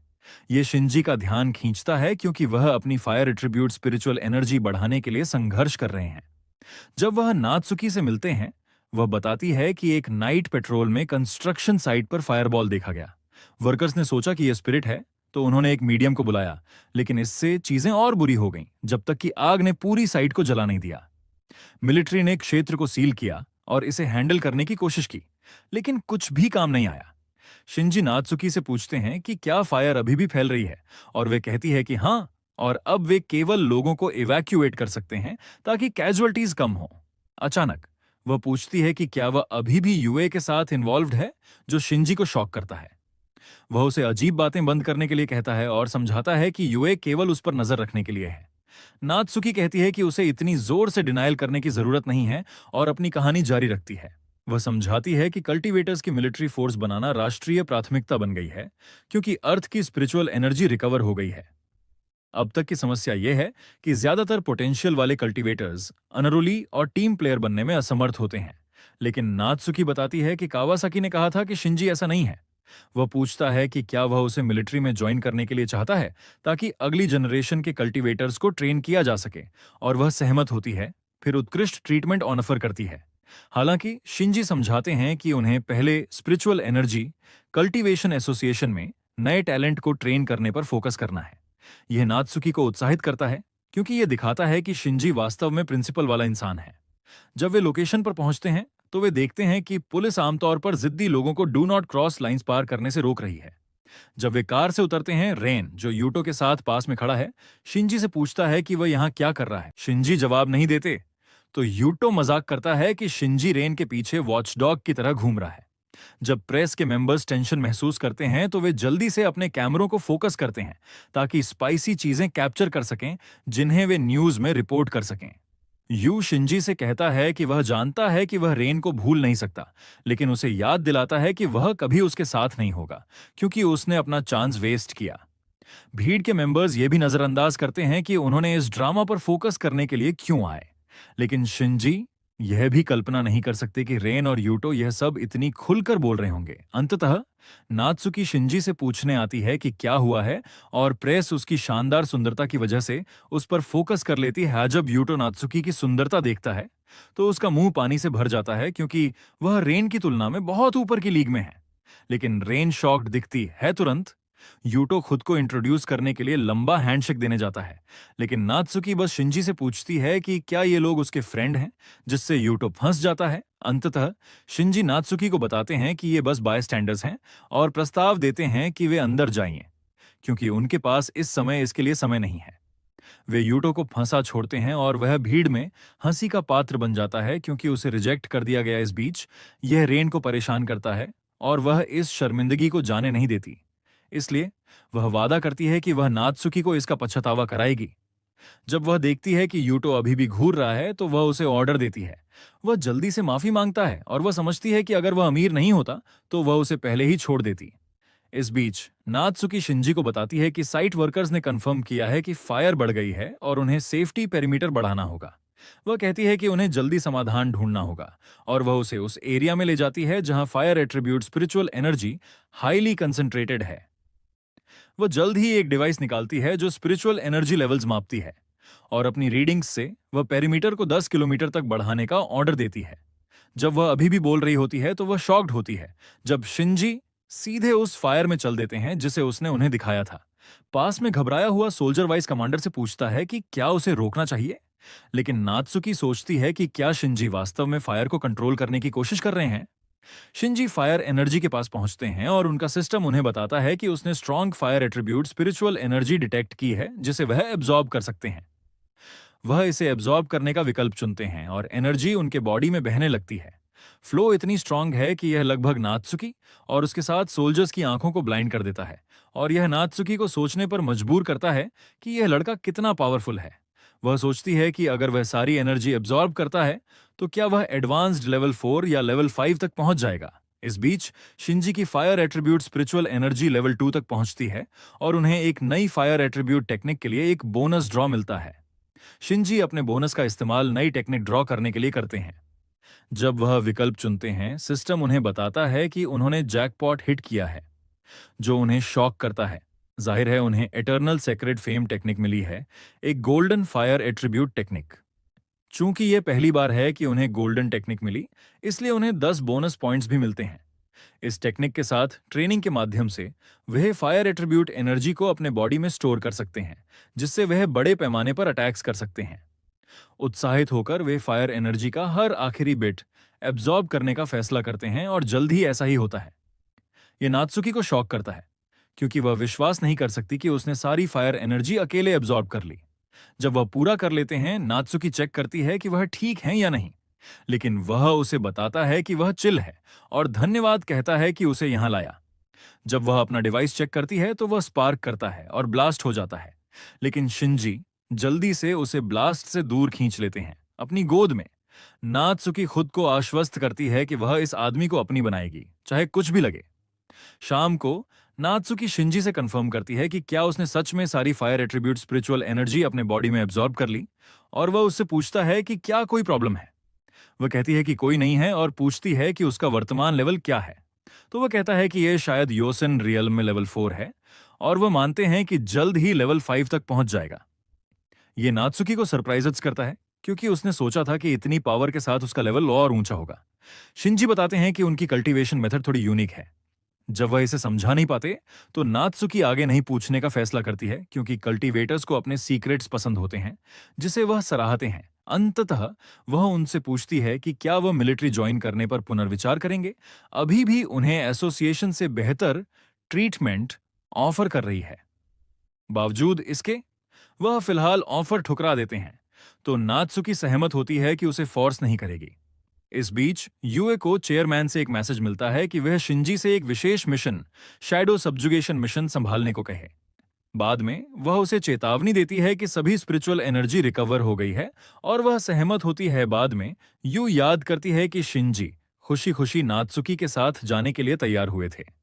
अगले सुबह शिंजी खाना की शानदार खुशबू से जागते हैं, जो उन्हें यकीन है कि यू की है, क्योंकि वह शानदार कुक है। वह उत्साहित होकर किचन में जाते हैं, लेकिन पूरी तरह शॉक्ड हो जाते हैं जब देखते हैं कि नात्सुकी उनके काउच पर कुछ टेकआउट के साथ बैठी है। जब वो पूछता है कि वो क्या कर रही है, तो वो बताती है कि उसने मिलिट्री के ऑफिशियल प्रोसीजर्स यूज करके उसके घर को एक क्लासिफाइड मिलिट्री साइट रजिस्टर कर दिया है। ये सुनकर वो चिढ़ जाता है और पूछता है कि उसने उससे पूछा क्यों नहीं, और फिर वो युवा से इस पूरी बात पर बात करने निकल पड़ता है। लेकिन अजीब बात ये कि उसे युवा अपने रूम में मिलती ही नहीं। तब नात्सुकी अंदाजा लगाती है कि युवा शायद इसलिए निकल गई क्योंकि उसको पता था कि वो आने वाली है। लेकिन शिंजी टेबल पर पड़े मिशन फाइल को चेक करता है और पता चलता है कि एक शैडो सब्जुगेशन मिशन है। उसे उम्मीद होती है कि युवा अकेली ना गई हो, और वो फौरन बाहर भागता है। जब नात्सुकी पूछती है कि वो कहाँ भाग रहा है, तो वो बताता है कि युवा खतरे में है और उसे तुरंत चीफ से मिलना होगा। उधर युवा पानी के अंदर तैरकर किसी से बचने की कोशिश कर रही होती है। उसे एहसास होता है कि शिंजी के बिना वो कुछ नहीं कर पा रही। वो सोचती है कि कब से वो इतनी कमजोर हो गई, लेकिन तभी वो घूमकर अपने असाइलेंट पर बर्फ फायर करती है। उसकी फेंकी हुई बर्फ टकराती है और वो खुश होती है, लेकिन तभी एक मॉन्स्टर जैसा विशाल मछली पीछे से उसे निगलने आ जाती है। युवा तुरंत अपनी आइस पावर से मछली पर हमला करती है, लेकिन वो एक तेज चीख निकालती है जिससे युवा अस्थिर हो जाती है। उसे समझ नहीं आता क्या हो रहा है, लेकिन जल्दी ही उसे पता चलता है कि मॉन्स्टर उसकी स्पिरिचुअल एनर्जी को ड्रेन कर रहा है। मॉन्स्टर को और स्ट्रांग होने से रोकने के लिए युवा फाइट बैक करने का फैसला करती है और ऊपर की ओर तैरने लगती है, लेकिन तभी एक विशाल ऑक्टोपस उसे जोर से नीचे पटक देता है। उस हिट से उसके मुंह से खून निकल आता है और पानी में गिरते हुए वो सोचती है कि क्या ये उसके लिए गेम ओवर है। अचानक पानी के अंदर एक तेज बिजली की लकीर चमकती है। शिंजी वहां पहुंच चुका होता है। वो उसकी हालत चेक करता है। वो उसे भागने को कहती है क्योंकि मॉन्स्टर उनकी स्पिरिचुअल एनर्जी अब्सॉर्ब कर रहा है। शिंजी पहले उसे सुरक्षित करने की कोशिश करता है। वो पानी से निकलकर युवा को लेकर बाहर आता है और रास्ते में नात्सुकी से टकराता है, जो पूछती है कि क्या उसने मॉन्स्टर को हरा दिया। वो बताता है कि अभी नहीं, और उसे युवा का ख्याल रखने को कहता है। नात्सुकी उसे हॉस्पिटल ले जाने की पेशकश करती है। शिंजी तुरंत वापस पानी में नहीं कूदता, लेकिन वादा करता है कि युवा के ठीक होते ही वो मिलने आएगा। जब युवा हॉस्पिटल में भर्ती होती है, चेयरमैन शिंजी को दिल से धन्यवाद देता है, क्योंकि उसने सही समय पर उसकी जान बचाई। शिंजी भी खुशी जताता है और मिशन के बारे में और जानकारी पूछता है। तब चेयरमैन बताता है कि उस मॉन्स्टर को शैडो कहा जाता है। वो लोग पिछले 6 महीनों से उसे मॉनिटर कर रहे थे, उस वक्त जब दुनिया में मुश्किल से 10 लोग भी स्पिरिचुअल एनर्जी कल्टीवेशन कर रहे थे। क्योंकि उन्होंने कभी मॉन्स्टर का असली शरीर नहीं देखा, उनका शक था कि वो डार्क एनर्जी यूज करके सागर की गहराई में अपने शरीर को छुपाए बैठा है और आसपास की एनर्जी अब्सॉर्ब करके और स्ट्रांग हो रहा है। हाल ही में स्पिरिचुअल सर्ज के कारण वो मॉन्स्टर बेहद ताकतवर हो चुका है और उसे जल्दी खत्म करना जरूरी है, वरना वो सिविलियंस के लिए बड़ा खतरा बन जाएगा।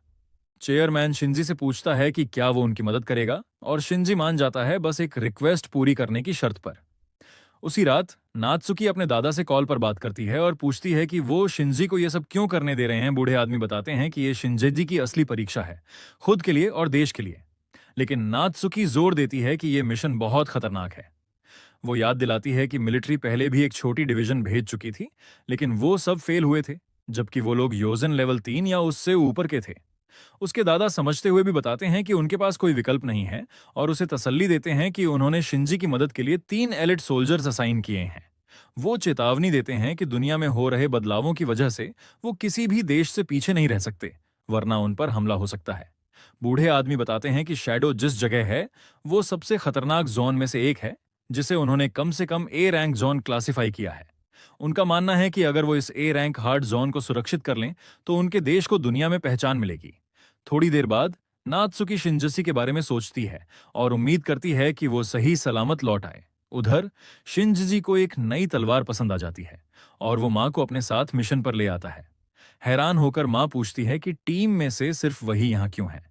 तब शिंजजी बताता है कि टीम में जनरल लेवल 3 तक पहुंचने वाली सिर्फ वही है और वो ये इसलिए कर रहा है ताकि पता चले कि वो अपनी ट्रेनिंग के साथ कितना कदम मिला रही है।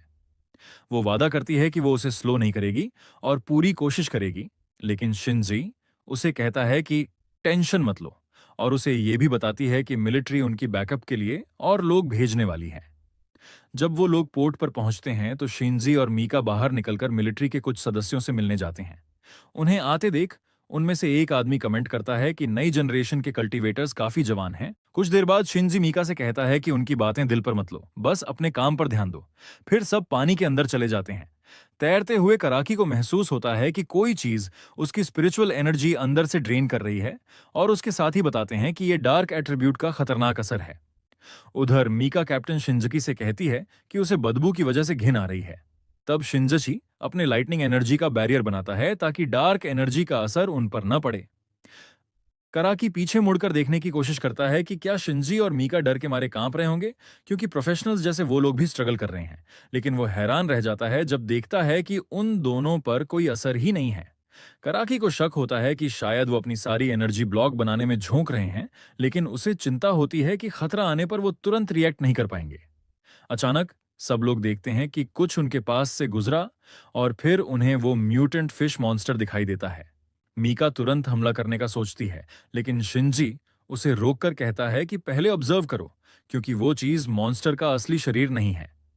ये सुनकर मीका चौंक जाती है, लेकिन कराकी बिना सोचे समझे आगे बढ़कर मॉन्स्टर को पंच मार देता है। ऐसा करके वो अकड़ते हुए पीछे मुड़कर कहता है कि ध्यान दो, लेकिन मीका बताती है कि उसने सिर्फ इल्यूजन तोड़ा है। कराकी को यकीन नहीं होता और वो बहस ही कर रहा होता है कि तभी अचानक ऑक्टोपस मॉन्स्टर अपने टेंटिकल्स ऊपर फेंककर सबको घेर लेता है। उसका असर इतना जबरदस्त होता है कि उनमें से एक महिला सैनिक को भी यकीन नहीं होता कि यहाँ योसन लेवल 5 जैसा शक्तिशाली मॉन्स्टर मौजूद है। तुरंत ही मीका अपने फ्रोजन साइथ वॉल्ट्स अटैक के साथ अंदर कूदती है, लेकिन कराकी उसे पागल कहता है कि वो मॉन्स्टर उसके लेवल से बहुत ऊपर है। फिर भी मीका कैप्टन के सामने खुद को साबित करने के लिए मॉन्स्टर को हराने का फैसला करती है। वो अपनी साइथ के एक वॉर से उन टेंटिकल्स को तोड़ देती है जिन्हें उसने पहले फ्रीज किया था। पूरा मॉन्स्टर भी जम जाता है, तो मीका खुश हो जाती है कि उन्होंने जीत लिया। लेकिन मॉन्स्टर अचानक वापस मटीरियलाइज होकर भागने की कोशिश कर रहे सैनिकों पर हमला कर देता है। फिर वो मीका पर वार करने आता है, लेकिन मीका खुद को एक आइस शेल में बंद करके बचाती है, जिसे मॉन्स्टर जल्दी ही तोड़ देता है। जैसे ही वो अपनी मौत के बारे में सोचती है, शिंजी उसके पास प्रकट हो जाता है और उसकी तारीफ करते हुए अपनी इम्ब्यूड सोर्ड से उस कॉकरोच जैसे अटैक को रोक देता है। बाकी सब ये देखकर हैरान रह जाते हैं कि उसने टेंटेकल्स का हमला रोक लिया। सुनहरे बाल वाला सैनिक उसकी फायर एट्रीब्यूट स्पिरिचुअल एनर्जी देखकर दंग रह जाता है। उसी समय शिंजी फैसला करता है कि वो उस ऑक्टोपस से युवा के साथ की गई हरकत का बदला लेगा। वो अपनी नई गोल्डन आर्ट्स एक्टिवेट करता है और मॉन्स्टर के सिर की तरफ तेजी से हमला करता है, लेकिन कराकी उसे बेवकूफ कहता है कि एक साधारण स्टैब योसन लेवल 5 क्रिएचर को नुकसान नहीं पहुंचा सकता। तभी Shinji eternal sacred fire technique activate करके अपनी तलवार में पावर भर देता है। इससे सुनहरी आग की विशाल लपटें निकलती हैं जो ऑक्टोपस को आग लगा देती हैं और वो क्रिसमस लाइट्स की तरह जलने लगता है। मॉन्स्टर दर्द में चिल्लाता है और कराकी सोच में पड़ जाता है कि ये कैसी शक्ति है। आखिरकार कराकी को सुप्रीम कमांडर की बातें याद आती हैं। उसे याद आता है कि उसने सुप्रीम कमांडर से पूछा था कि वो इन ट्रेनीज को इतना खास व्यवहार क्यों दे रहे हैं, जबकि उन्होंने मिलिट्री ट्रेनिंग भी पूरी नहीं की और वो तो किसी खास हैसियत वाले भी नहीं हैं। लेकिन कमांडर ने उससे कहा था कि शिंजी की एबिलिटीज को नजरअंदाज नहीं किया जा सकता। कमांडर ने समझाया कि भले ही बाकी ट्रेनीज औसत इंसानों से कई गुना ज्यादा स्ट्रांग हों, लेकिन शिंजी की नजर में वो अभी भी बस बच्चे हैं। प्रेजेंट में कुराकी यकीन ही नहीं कर पा रहा था कि शिंजी सच में इंसान है, और उसे एहसास होता है कि अगर शिंजी ने मिलिट्री ट्रेनिंग ली होती तो उसकी ग्रोथ कितनी खतरनाक होती। उसे यह भी नोटिस होता है कि मीका इतनी खतरनाक सिचुएशन में भी बिल्कुल कूल रही, और इतनी कम उम्र में ही वो बबलिंग लेवल 3 तक पहुंच चुकी है। अचानक बाकी लोग कुराकी के पास आते हैं क्योंकि वो ख्यालों में खोया हुआ था। कुराकी कहता है कि वो ठीक है और सुझाव देता है कि बाद में सब शिंजी और बाकी लोगों से माफी मांगेंगे और उन्हें ड्रिंक पर भी इनवाइट करेंगे। कुछ देर बाद वो शिंजी को थैंक्स बोलता है उनकी जान बचाने के लिए, और पहले की बदतमीजी के लिए माफी भी मांगता है। लेकिन शिंजी कहता है कि उसे कोई दिक्कत नहीं, क्योंकि कुराकी सिर्फ उनकी चिंता की वजह से ऐसा बिहेव कर रहा था। थोड़ी देर में सब लोग रवाना होते हैं, लेकिन शिंजी वहीं रुकने का फैसला लेता है। वो उन्हें कहता है कि वो लोग चले जाएं, क्योंकि उसे लगता है कि नीचे अभी कुछ और है। वो दोबारा गहराई में तैरता है और उसे 2 स्टारड्यू फ्लावर मिलते हैं। अब वो पक्का हो जाता है कि मीका और युवा दोनों अपनी एबिलिटीज और इम्प्रूव कर पाएंगे। जब वो फाइनली बाहर निकलता है तो बाकी लोग वहां नहीं होते। तभी एक और मिलिट्री ऑफिसर उसके पास आता है और पूछता है कि क्या वो शिंजी है। शिंजी चौंक जाता है, क्योंकि उसने उस आदमी की प्रेजेंस बिल्कुल महसूस ही नहीं की थी। जब वो पूछता है तो आदमी अपना नाम टोकिडो लाइट बताता है और कहता है कि वो लेडी नात्सुकी का असिस्टेंट है। वो शिंजरी को अपना बिजनेस कार्ड देता है और बताता है कि कुछ दिन पहले तक वो मिशन पर था, इसलिए मिलने नहीं आ पाया। वो कहता है कि अगर कभी नात्सुकी ने शिंजी को परेशान किया हो तो उसे जरूर बताए। शिंजी समझ जाता है कि ये आदमी नात्सुकी का बॉडीगार्ड है और सोचता है कि क्या इसकी स्ट्रेंथ आयरन वेन स्टेट तक पहुंच चुकी है। वो टोकिडो से पूछता है कि उसे उससे क्या काम है और मीका कहाँ है। टोकिडो बताता है कि मीका और बाकी लोगों को घर भेज दिया गया है, लेकिन वो यहाँ इसलिए रुका है क्योंकि सुप्रीम कमांडर उनसे मिलना चाहते हैं। ये सुनकर शिंजी हक्का बक्का रह जाता है कि मिलिट्री का सुप्रीम कमांडर उससे मिलना चाहता है। वो कार में बैठ जाता है। जब वो एंट्रेंस पर पहुंचता है तो एक बूढ़े आदमी को देखता है और पूछता है क्या वो सुप्रीम कमांडर फुआ हैं। कमांडर फुआ बताते हैं कि उन्होंने उसके बारे में अपनी पोती से सुना है। कमांडर उसे अंदर बुलाते हैं और बताते हैं कि नात्सुकी ने कहा है कि शिंजी अपने शरीर में फायर एनर्जी स्टोर कर सकता है। ये बात कमांडर को हैरान नहीं करती, क्योंकि दुनिया अभी पागलपन के दौर से गुजर रही है।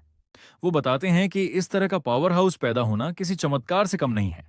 जब शिंजजी कहता है कि वो बस लकी था, तो कमांडर उसकी सादगी पसंद करते हैं और समझ जाते हैं कि नात्सुकी को उसमें इंटरेस्ट क्यों आया।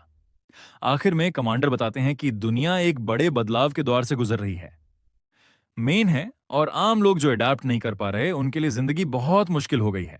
बावजूद इसके शिंजी उन्हें भरोसा दिलाता है कि वो कभी भी आम लोगों का साथ नहीं छोड़ेगा।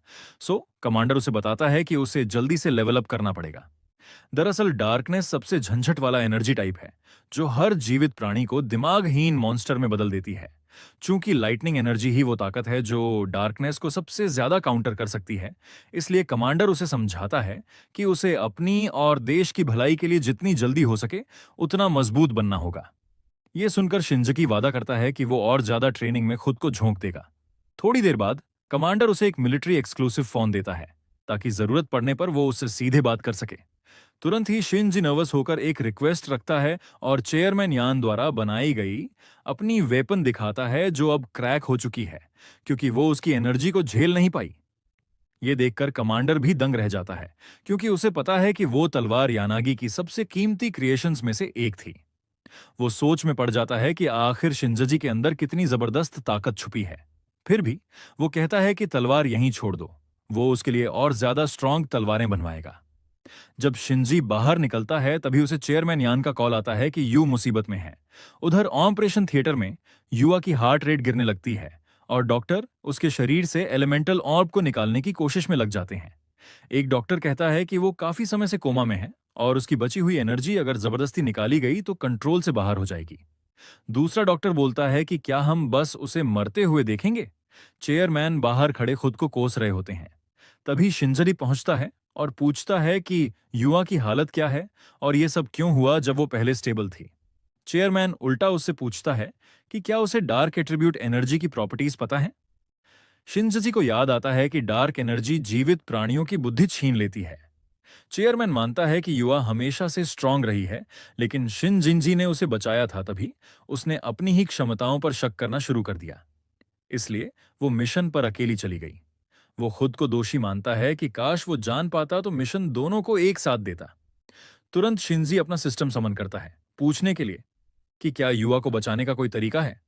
सिस्टम कहता है कि वो तभी स्कैन कर सकता है जब शिंजी उसके शरीर को टच करे।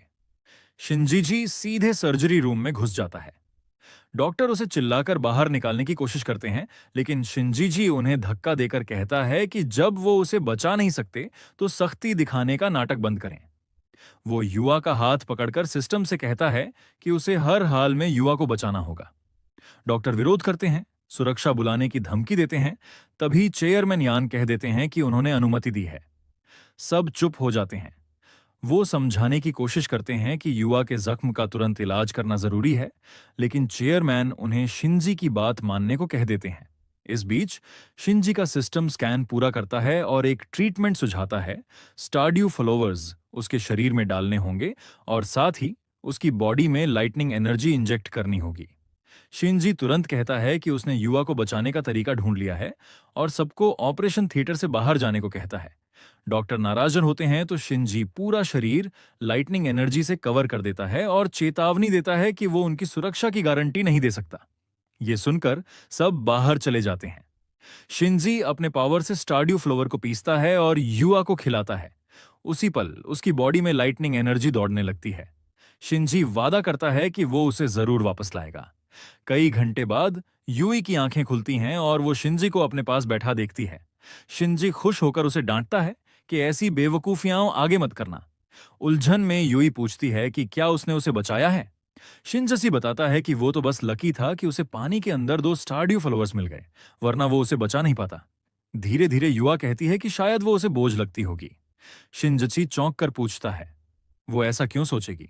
वो उसे बताता है कि वो बेहद स्ट्रांग है क्योंकि वो स्प्रिंग सोर्स लेवल 3 पर है और दुनिया में उस लेवल के फाइटर्स मुश्किल से ही मिलते हैं। फिर भी उआ को लगता है कि वो उससे वीकर है, लेकिन वो उसे बोलता है कि जिद मत करो, तुम वीक नहीं हो, बस मैं ही बहुत ज्यादा स्ट्रांग हूं। वो उससे पूछता है कि क्या उसने उससे ज्यादा स्ट्रांग कोई देखा है, और उआ को एहसास होता है कि वो सच कह रहा है। आखिर में शिंजी वापस सोने चला जाता है और उसे बोलता है कि परसों सुबह आउटस्कर्ट्स वाले फॉरेस्ट में मिलना, ताकि वो लोग रिहैब ट्रेनिंग कर सकें। 2 दिन बाद उआ एक म्यूटेंट मॉन्स्टर को बड़ी आसानी से गिरा देती है और शिंजी बोलता है कि वो कमाल कर रही है। पता चलता है कि वो मॉन्स्टर स्प्रिंग सोर्स लेवल 3 के सबसे ऊपर वाले लेवल पर था और उसने उसे सिर्फ एक ही हिट में गिरा दिया। शिंजी को लगता है कि उआ की पावर अब शायद स्प्रिंग सोर्स लेवल 4 तक पहुंच चुकी है, लेकिन उआ बोलती है कि उसकी फालतू तारीफ मत करो, उसे अपनी स्ट्रेंथ खुद पता है। तो शिंजी मजाक में कहता है कि चलो आज का काम यहीं खत्म करते हैं। अचानक एक जोरदार धमाका होता है और अनाउंसमेंट होती है कि स्ट्रॉन्ग डार्क एनर्जी का बड़ा सर्ज आया है। साथ ही शिंजी को जंगल के अंदर गहराई में फायर एनर्जी का एक बहुत ही वायलेंट उफान महसूस होता है। उधर कुछ लड़के जंगल में कैंप लगाए हुए होते हैं। यूटो रेन से बोलता है कि वो बाद में एक बड़ी मछली पकड़ेगा और दोनों मिलकर उसे ग्रिल करेंगे। रेन को यह सब बड़ा घटिया लगता है और वो बोलती है कि उसे ये सब नहीं चाहिए, और फिर वो कोयुकी नाम की लड़की की मदद करने चली जाती है। उसके जाते ही एक लड़का यूटो से पूछता है कि रेन को क्या हुआ है, तो यूटो बोलता है कि कुछ दिन पहले एक स्टनिंग ब्यूटी देखने के बाद से वो ऐसी हो गई है। दूसरा लड़का समझ जाता है कि यूटो किसी खूबसूरत लड़की को घूर रहा था और यूटो मान भी लेता है कि वो लड़की अनबिलीवेबली ब्यूटीफुल थी, जिससे बाकी लड़के भी उसे देखने को उत्सुक हो जाते हैं। लेकिन नए लड़के को पता नहीं होता कि उसकी गर्लफ्रेंड ये सब सुन रही है। वो उसका कान पकड़कर उसे टेंट लगाने ले जाती है और बोलती है कि ये मौका मत गंवाना। यू कुछ लकड़ियां इकट्ठा करने बाहर जाता है और उसे एक ऐसा फूल दिखता है जिसमें डार्क एनर्जी भरी होती है। एक फ्लैशबैक में रेन देखती है कि एक रिपोर्टर बता रहा है कि वर्ल्ड यूनियन ने अनाउंस किया है कि धरती अब की रेस्टोरेशन एरा में दाखिल हो गई है। एक्सपर्ट्स के मुताबिक अब दुनिया भर में स्पिरिचुअल एनर्जी के साथ इंटरैक्ट करना संभव है। अभी उसे लगता है कि इस फूल में वही पावर है जिससे वो किंग बन सकता है और उस हॉट लड़की को पा सकता है जिसे उसने उस दिन देखा था। वो ये भी सोचता है कि ये अच्छा मौका है शिंजी को कुचलकर नत्सुकी के सामने उसे शर्मिंदा करने का। वो तुरंत वो फूल निगल लेता है और महसूस करता है कि इसका असर बहुत तगड़ा है। उसका शरीर डार्क एनर्जी से भर जाता है और ये डिस्ट्रक्टिव पावर उसे और भी ज्यादा एक्साइट कर देती है। थोड़ी देर बाद उसे मदद की चीख सुनाई देती है। बाकी लोग म्यूटेंट बीस्ट्स से घिरे होते हैं। एकदम से यूटो वहां पहुंचता है और वॉल्व्स को उड़ाकर रख देता है। रेन उसे सावधान करती है कि यह खतरनाक है, लेकिन यूटो बोलता है कि ये सब उसके लिए बस इंसेक्ट्स हैं। रेन सोचती है कि यूटो इतना स्ट्रांग कैसे हो गया और क्या इंसान सच में ऐसी पावर्स को कंट्रोल कर सकते हैं। यूटो के दोस्त समझ जाते हैं कि ये वही चुई कल्टीवेटर वाली चीज है जिसकी न्यूज में चर्चा हो रही थी। यह सुनकर रेन सोचती है कि एक स्ट्रांग आदमी ही वही है जिसकी उसे जरूरत है। इसी बीच शिनजी को डार्क एट्रीब्यूट क्वी पास आता महसूस होता है और वो उआ को लेकर एक ऊंचे किनारे पर छुप जाता है। तुरंत म्यूटेंट वॉल्व्स का एक झुंड उनके पास से भागता हुआ गुजरता है और उआ सोचती है कि इन वॉल्व्स का क्या हाल हो गया। शिनजी उनके घाव देखकर समझ जाता है कि उन्हें डार्क एट्रीब्यूट ची ने पूरी तरह से करप्ट कर दिया है। उआ पूछती है कि क्या उन्हें यह रिपोर्ट करना चाहिए, लेकिन शिनजी बोलता है कि पहले स्थिति को समझ लेते हैं ताकि अपनी टीम को कैसे भेजना है वो तय कर सकें। उससे पहले शिनजी उन म्यूटेंट वॉल्व्स के सामने आ जाता है, क्योंकि उसने कमांडर फुआ से वादा किया था कि वो सिविलियंस को नुकसान नहीं होने देगा। वो अपनी लाइटनिंग एनर्जी से उन्हें तुरंत राख कर देता है। फिर वो दोनों जंगल के अंदर और आगे जांच करने निकलते हैं। उन्हें कुछ निशान मिलते हैं कि यहां लोग कैंप कर रहे थे, लेकिन अचानक यूटो शिनजी के पीछे से हमला करने के लिए कूद पड़ता है। उआ तुरंत एक आइस बैरियर बनाकर शिनजी को बचा लेती है। यूटो देखता है कि ये लड़की भी हॉट है और सोचता है कि हाल में इतनी हॉट लड़कियां शिनजी के आसपास क्यों जमा हो रही हैं। आखिरकार यूटो रुकता है और उआ से बोलता है कि वो काफी प्रिटी है और पूछता है कि क्या वो उसके साथ कभी ड्रिंक करने चलेगी, लेकिन उआ उससे पूछती है कि वो कौन है और उसने शिनजी पर हमला क्यों किया। यूटो बताता है कि उसका शिनजी से पुराना बीफ चल रहा है, इसलिए वो उसे थोड़ा सबक सिखाना चाहता था। लेकिन उई पूछती है कि क्या उसे सच में लगा कि इतना वीक अटैक शिनजी पर कोई असर करेगा। आखिरकार शिनजी उससे पूछता है कि क्या उसने कल्टीवेटर बनने के लिए कोई एलिमेंटल एनर्जी निगल ली थी, और यूटो मान जाता है कि हाँ, लेकिन वो पूरा पका हुआ कल्टीवेटर नहीं है। जब शिनजी को पता चलता है कि वॉल्व्स पर हमला भी उसी ने किया था, वो कहता है कि अगर वो वॉल्व्स शहर तक पहुंच जाते तो कई लोग मर सकते थे। लेकिन यूटो बोलता है कि वीकलिंग्स की जान उसे अब फर्क नहीं पड़ती, क्योंकि वो अब एक कल्टीवेटर है। ये सुनकर उआ चिढ़ जाती है, तो शिनजी फैसला करता है कि ऐसे इंसान को बातों से नहीं बल्कि फिस्ट्स दिखाकर ही समझ आता है। ये बात यूटो को एक्साइट कर देती है और वो असली फाइट दिखाने के लिए तैयार हो जाता है। यूटो का शरीर डार्क एनर्जी छोड़ना शुरू कर देता है और शिनजी महसूस करता है कि वो म्यूटेशन लेवल 2 के आसपास है। शिनजी को हैरानी होती है कि सिर्फ एक फल से इतनी बड़ी इवोल्यूशन कैसे हो गई। तुरंत यूटो उसके पीछे घूमकर किक मारने की कोशिश करता है, लेकिन शिनजी तुरंत उसे ब्लॉक कर लेता है। यूटो ताना मारकर उसकी स्किल्स की तारीफ करता है, लेकिन जब शिनजी उससे पूछता है कि क्या यही उसकी पूरी पावर है, यूटो गुस्से में आकर चिल्लाता है डाई, और उस पर लगातार हमला करने लगता है। लेकिन शिनजी उसके हर अटैक को आसानी से ब्लॉक करता रहता है, जिससे यूटो हैरान हो जाता है। आखिर में शिनजी उसे बोलता है कि वो बहुत वीक है और उसकी लीग से बहुत बाहर है। फिर शिनजी एक पंच उसके चेहरे पर मारता है और उसे एक ही हिट में गिरा देता है। उसके दोस्त दौड़कर उसे देखने आते हैं कि वो ठीक है या नहीं। रेन सोचती है कि शिनजी इतना स्ट्रांग कब हो गया, और उसे पछतावा होता है कि उसने पहले शिनजी से ब्रेकअप क्यों किया। तुरंत शिनजी उआ को कहता है कि इस ग्रुप को कैप्चर करो और चेक करो कि इनके जैसे और लोग तो नहीं हैं। उआ तुरंत चेयरमैन से संपर्क करके पहाड़ को सील करने का आदेश देती है। यूटो को यकीन नहीं होता कि वो शिनजी से हार गया। तभी अचानक एक रहस्यमयी चीज उसके सामने आती है और पूछती है कि क्या वो पावर चाहता है। वो खुद को एक डार्क सिंहासन कक्ष में पाता है, जहां एक अंधकारमय अस्तित्व उससे पूछता है कि क्या वो ताकत चाहता है। यूटो कबूल करता है कि उसे ओवरवेलमिंग पावर चाहिए और वो कोई भी कीमत चुकाने को तैयार है, बस वो शिनजी को कुचल सके। तुरंत वो डार्क बीइंग उसकी मानसिक दुनिया में डार्क एनर्जी भर देता है और यूटो खुश हो जाता है कि उसे आखिरकार वो पावर मिल गई जिसकी उसे तलाश थी। रियल वर्ल्ड में उआ सबको बताती है कि अब वो कल्टीवेशन एसोसिएशन के आदेशों के तहत काम करेंगे। अचानक यूटो से भारी डार्क एनर्जी का विस्फोट होता है, जो उसके दोस्तों को पीछे धकेल देता है। शिनजी फौरन उआ को वहां से खींचकर बचाता है, क्योंकि यूटो से निकल रही ऊर्जा आसपास के पौधों को तक नष्ट कर रही थी। ये उनके दोस्तों की लाइफ फोर्स चूसना शुरू कर देती है और शिनजी समझ जाता है कि जनरल के की भविष्यवाणी सच हो गई है। एक रहस्यमयी डार्क बीइंग उनके सामने प्रकट होता है, जो खुशी से चिल्लाता है कि वो आखिरकार इस दुनिया में लौट आया है जो स्वादिष्ट ऊर्जा से भरी हुई है। उआ महसूस करती है कि यूटो की पावर वेलस्प्रिंग लेवल 2 से लेवल 4 तक एक झटके में पहुंच गई। लेकिन शिंजी उसे सावधान करता है कि वो चीज शायद अब यूटो नहीं रहा। तभी सिस्टम शिंजी को नोटिफाई करता है कि उसने डार्क मोनार्क को डिटेक्ट किया है, एक primary dark type monster. Shinji को इमरजेंसी मिशन मिलता है कि वो डार्क मोनार्क को हराए। इनाम में एक नया स्पिरिचुअल एनर्जी एट्रीब्यूट स्लॉट मिलेगा। शिंजी सोचता है कि उसने अपनी पिछली लाइफ में ऐसा मॉन्स्टर कभी नहीं देखा, इसलिए उसे अंदाजा नहीं कि इसके अटैक्स कैसे होंगे। मॉन्स्टर शिकायत करता है कि जिन वीकलिंग्स को उसने खाया उनके फ्लैश और ब्लड कमजोर थे, इसलिए वो पूरी तरह प्रकट नहीं हो पाया। लेकिन डार्क मोनार्क को महसूस होता है कि शिंजी और उआ के शरीर में बहुत स्ट्रांग ची है, जिसे लेकर वो पूरी तरह रिकवर हो जाएगा। वो तय करता है कि वो पहले उआ को लेगा, क्योंकि वो वीक दिखती है, और उस पर एक डार्क एरो छोड़ता है। लेकिन शिंजी उसे तुरंत थंडर फ्लेम से घोल देता है। ये देखकर डार्क मोनार्क को मजा आता है और वो सोचता है कि शिंजी किस्मत से उसका अटैक रोक पाया। शिंजी उससे पूछता है कि वो क्या है और यूटो कहां है। मॉन्स्टर कहता है कि ये जानने के लिए वो अभी बहुत छोटा है, उसे बस दो चॉइस हैं, सबमिट करो या डेथ चुनो। जब शिंजी समझ जाता है कि बातों से कुछ नहीं होगा, मॉन्स्टर हंसता है कि एक इंसान उससे तर्क कर रहा है। वो उन्हें अल्टीमेट डार्कनेस की दहशत दिखाने का फैसला करता है। डार्क मोनार्क एक भारी डार्क क्लाउड छोड़ता है जो शिंजी को ढक लेता है। उआ तुरंत अपनी आइस पावर से उस क्लाउड पर हमला करती है, लेकिन कोई असर नहीं होता। मॉन्स्टर कहता है कि इतने वीक अटैक उससे कुछ नहीं बिगाड़ सकते और उन्हें अपनी किस्मत के आगे झुक जाना चाहिए। शिंजी अचानक बादल के अंदर से जोर लगाकर अपना हाथ बाहर निकाल देता है और एक ही झटके में पूरे बादल को टुकड़ों में काट देता है, जिससे मॉन्स्टर शॉक में रह जाता है। आजाद होते ही शिंजी उस मॉन्स्टर से पूछता है कि क्या ये सच में उसकी पूरी पावर थी।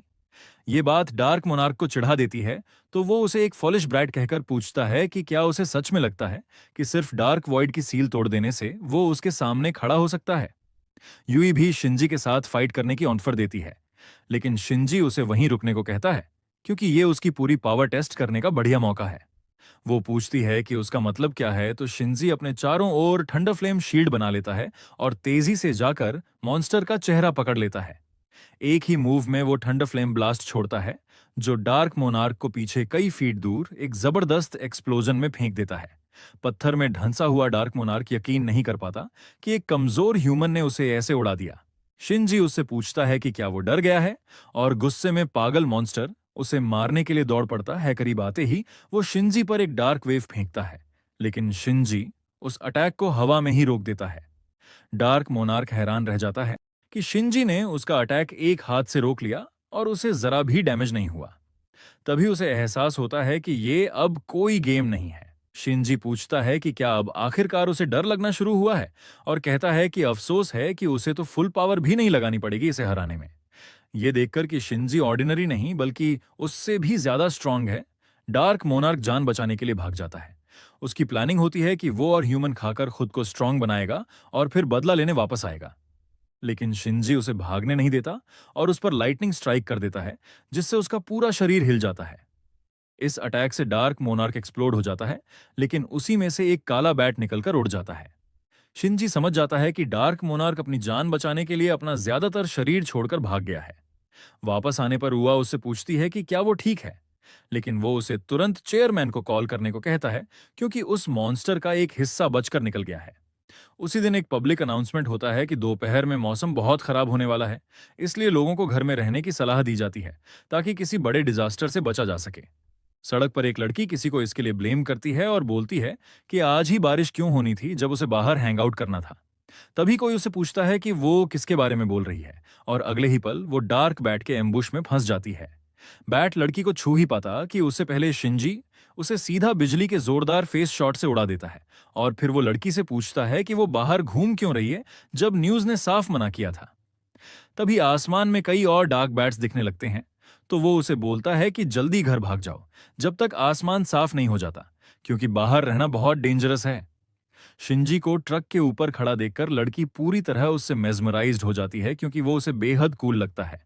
लेकिन शिंजी उसे इग्नोर कर देता है और यू का कॉल उठा लेता है। यू बताती है कि जो डार्क एट्रीब्यूट क्रीचर भागा था वो सोच से ज्यादा परेशानी वाला है क्योंकि उसने खुद को अनगिनत बैट्स में बांट दिया है और सिविलियंस पर अटैक शुरू कर दिया है। ये बैट्स इंसानों के अंदर की स्पिरिचुअल एनर्जी अब्सॉर्ब करके लगातार इवॉल्व हो रहे हैं। अभी ये बैट्स लेवल 2 तक पहुंच चुके हैं और फीड करते जा रहे हैं। शिंजी समझ जाता है कि ये बैट्स शहर के लोगों को अपनी एवोल्यूशन का फ्यूल बनाना चाहते हैं, और अगर ये लेवल 3 तक पहुंच गए और डार्क मोनार्क रिवाइव हो गया तो फिर बहुत बड़ी प्रॉब्लम हो जाएगी। उधर डार्क मोनार्क सोच रहा है कि वो शहर के हर इंसान को निगलकर अपनी फुल पावर वापस ले आए और फिर लौटकर शिंजी को टॉर्चर करके मार डाले। कुछ देर बाद मिलिट्री ऑफिसर्स को इस बैट इश्यू से निपटने के लिए मोबिलाइज कर दिया जाता है। ऑनलाइन फोरम्स पर लोग लगातार मदद की गुहार लगा रहे हैं क्योंकि बैट्स इधर उधर घूम रहे हैं।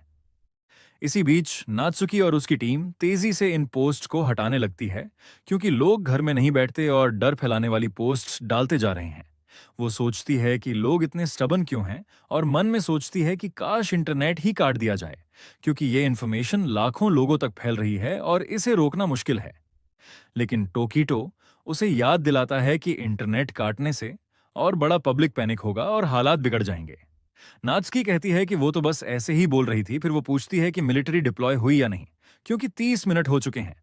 टोकीटो बताता है कि अमामी सिटी जाने वाली सारी रोड्स लेवल 3 बैट्स ने ब्लॉक कर दी हैं और अंदर घुस पाना नामुमकिन है। नात्सुकी फिर शिंजी को याद करती है और उम्मीद करती है कि वो सेफ होकर शिंजी और यू हेडक्वार्टर्स वापस पहुंचते हैं, और शिंजी कंफर्म करता है कि उसकी टीम सुरक्षित है। मिका और क्यूरी ट्रेनिंग कर रहे थे जब उन्हें बुलाया गया, लेकिन केन और उसका भाई एक बैट के अटैक का शिकार हुए। हालांकि केन ने उसे उड़ा भी दिया और मजे से रोस्ट भी कर लिया। आखिरकार उन्हें चेयरमैन की मीटिंग में बुलाया जाता है जहां उन्हें मिलिट्री के साथ बात करनी है। बैठक शुरू करने के लिए चेयरमैन इशारा करते हैं और कमांडर फुआ तुरंत अमामी सिटी रेस्क्यू ऑपरेशन का मुद्दा सामने रखते हैं। वो बताते हैं कि शहर की तरफ जाने वाली सारी मेन रोड्स बैट्स ने पूरी तरह ब्लॉक कर दी हैं। इसके अलावा अमामी सिटी के साउथ ईस्ट वाले सिविक हॉल में एक बहुत बड़ा एनर्जी रीडिंग मिला है और शक है कि वही मेन बैट है जो बाकी म्यूटेंट्स को कंट्रोल कर रहा है। कोवोरी ये सुनकर हिल जाती है और केन उसकी हालत नोटिस कर लेता है। थोड़ी देर बाद कमांडर प्लान बताता है। ईस्ट हाईवे से फोर्स एंट्री करनी है, सिटीजन्स के लिए इवैक्यूएशन रूट बनाना है और फिर हैवी बॉम्ब्स डालकर पूरे एरिया को दबाना है। सिटीजन्स को जल्दी निकालने के लिए फुआ चाहता है कि कल्टीवेटर्स एसोसिएशन एक अलग रूट ले और सिविक हॉल तक पहुंचकर सपोर्ट दे। उनका कैलकुलेशन है कि पूरा ऑपरेशन 50 मिनट के अंदर खत्म होना चाहिए, वरना सिविक हॉल वाला क्रीचर अपनी एवोल्यूशन पूरी करके किसी ऐसे रूप में बदल जाएगा जिसे रोकना मुश्किल होगा। कमांडर पूछता है कि किसी को कोई सवाल है। कायरी डरते हुए पूछती है कि अगर मिलिट्री समय पर सिविक हॉल तक नहीं पहुंची तो क्या होगा। कमांडर साफ कह देता है कि टाइमलाइन एक्सटेंड नहीं की जाएगी, बॉम्ब्स तय समय पर गिरेंगे और उन्हें उसी टाइम लिमिट में म्यूटेंट क्रीचर को खत्म करना होगा। यह सुनकर कायरी शॉक्ड हो जाती है क्योंकि इससे सिटीजन सीधे खतरे में पड़ेंगे, लेकिन कमांडर उसे याद दिलाता है कि अगर डार्क एट्रीब्यूट क्रीचर इवॉल्व हो गया तो खतरा सिर्फ अमामी सिटी का नहीं बल्कि पूरे देश का होगा। जब कायरी फिर सवाल करने लगती है, कमांडर पूछता है कि क्या उसका फैमिली सिविक हॉल वाले एरिया में है। कायरी मान लेती है कि उसका परिवार सिविक हॉल के बिल्कुल पास वाले इलाके में रहता है। माहौल एक पल के लिए चुप हो जाता है। मीका तुरंत उसे अश्योर करती है कि वो उसके फैमिली को बचा लेगी क्योंकि शिंजी ने उसे स्पेशल ट्रेनिंग दी है और उसकी स्किल्स अब बहुत इंप्रूव हो चुकी हैं। केन भी बोलता है कि वो अपने भाई को भेज देगा जो कार से उसके फैमिली को पिक कर लेगा। कमांडर ये सुनकर कह देता है कि कायरी इस ऑपरेशन में हिस्सा नहीं ले सकती। कायरी नाराज होकर पूछती है, क्यों? फुआ समझाता है कि जिसकी इमोशंस उसके जजमेंट को प्रभावित कर सकती हैं, वो मिशन को रिस्क में डाल देगा। कमांडर फुआ तुरंत चेयरमैन यानगी से पर्सनल असाइनमेंट्स बदलने के लिए कहता है। चेयरमैन झिझकता है, तभी शिंजी बोल पड़ता है और कमांडर से रुकने की गुजारिश करता है क्योंकि उसके प्लान में एक बहुत बड़ी गड़बड़ है। कमांडर पूछता है, कौन सी गड़बड़? शिंजी बताता है कि सिर्फ एम्यूनेशन से मॉन्स्टर को कोई खास डैमेज नहीं होगा। सब लोग शॉक्ड रह जाते हैं। कमांडर पूछता है उसे ये कैसे पता। शिंजी बताता है कि वो पहले ही उस मॉन्स्टर को कुछ देर पहले बुरी तरह जख्मी कर चुका है। वो प्रपोज करता है कि सुप्रीम कमांडर का प्लान छोड़कर उसका प्लान फॉलो किया जाए। कमांडर पूछता है, उसका प्लान क्या है? शिंजी याद दिलाता है कि उसने कुछ दिन पहले एक खास वेपन मंगाने को कहा था। अब वो उसी वेपन का इस्तेमाल करके मॉन्स्टर को टुकड़ों में काट देगा। इसी बीच नात्सुकी और एक मिलिट्री टीम अमामी सिटी के हाईवे एंट्रेंस पर पहुंचती है। टनल के बाहर नात्सुकी अपनी डिवाइस से एनर्जी लेवल चेक करती है और समझ जाती है कि उसे वो सोड शिंजी तक पहुंचना है ताकि वो शहर के सिटीजन्स को बचा सके। कॉम्स पर कमांडर आदेश देता है कि सभी फोर्सेस क्रीचर को नष्ट करने के मिशन की शुरुआत करें। ऑपरेशन ईस्ट हाईवे से शुरू होकर अमामी सिटी सिविक हॉल पर खत्म होना है। मिशन का मेन ऑब्जेक्टिव है सोड को सिविक हॉल तक पहुंचाना और 5 प्लाटून्स इस मिशन में शामिल होंगे। सैनिक गन्स ब्लेजिंग करके टनल में घुसते हैं और बैट्स को मारने लगते हैं, लेकिन कुछ सैनिक घायल हो जाते हैं। नात्सुकी उन्हें सिग्नल करती है कि वो उसके पीछे आए और वो उन्हें जिंदा बाहर निकालने के लिए पूरी तरह डिटरमिन्ड है।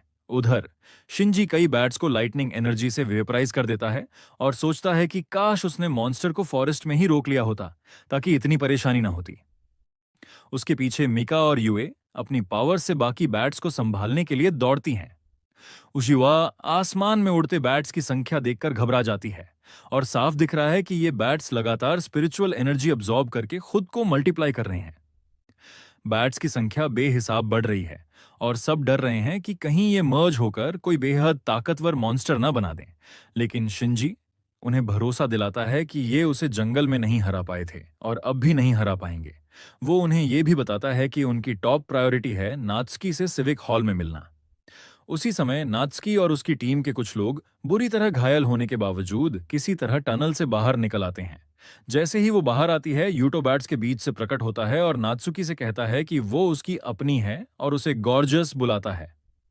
नात्सुकी ये देखकर हैरान रह जाती है कि शहर में हुई इतनी भारी तबाही का जिम्मेदार वही है, लेकिन यूटो साफ बोलता है कि उसे इस दुनिया के ट्रैश को खत्म करने में कोई इंटरेस्ट नहीं है।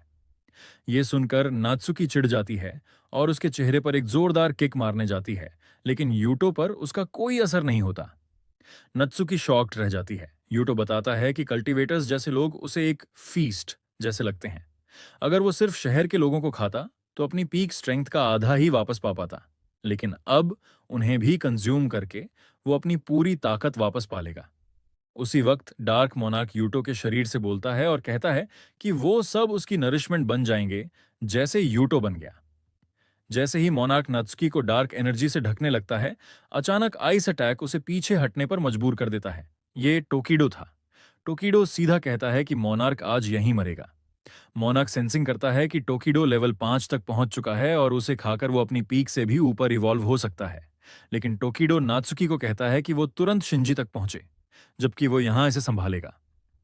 नात्सुकी अपने लोगों के साथ आगे बढ़ जाती है, लेकिन टोकिडो को सावधान रहने को बोलती है।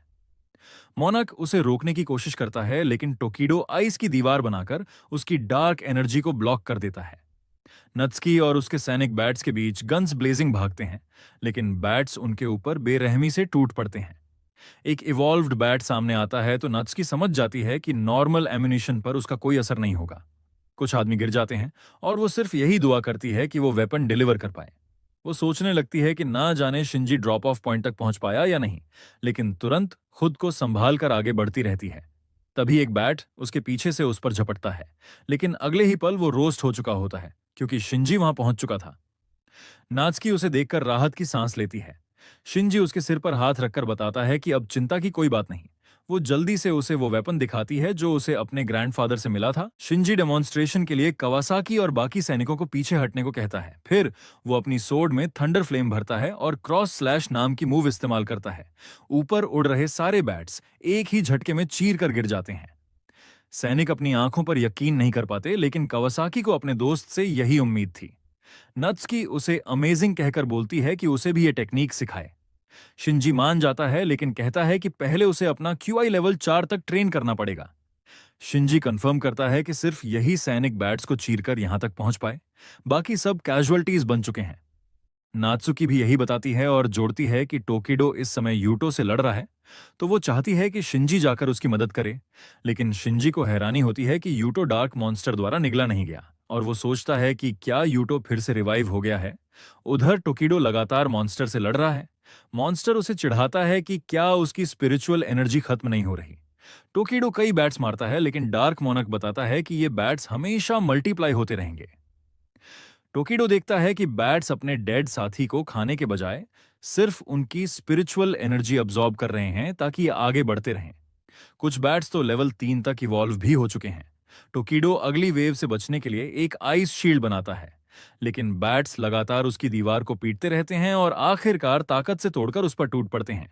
टोकिडो पीछे धकेल दिया जाता है और घायल भी होता है, और उसे समझ आता है कि हालात बिगड़ने वाले हैं। मोनक उसे पीछे हटता देख पूछता है कि क्या वो डर गया। टोकिडो तुरंत आइस थॉर्न फेंक कर उसे भेजता है, लेकिन मोनक पर कोई असर नहीं होता। मोनक उसे डार्क एनर्जी में समेटकर आइस थॉर्न को निगल लेता है।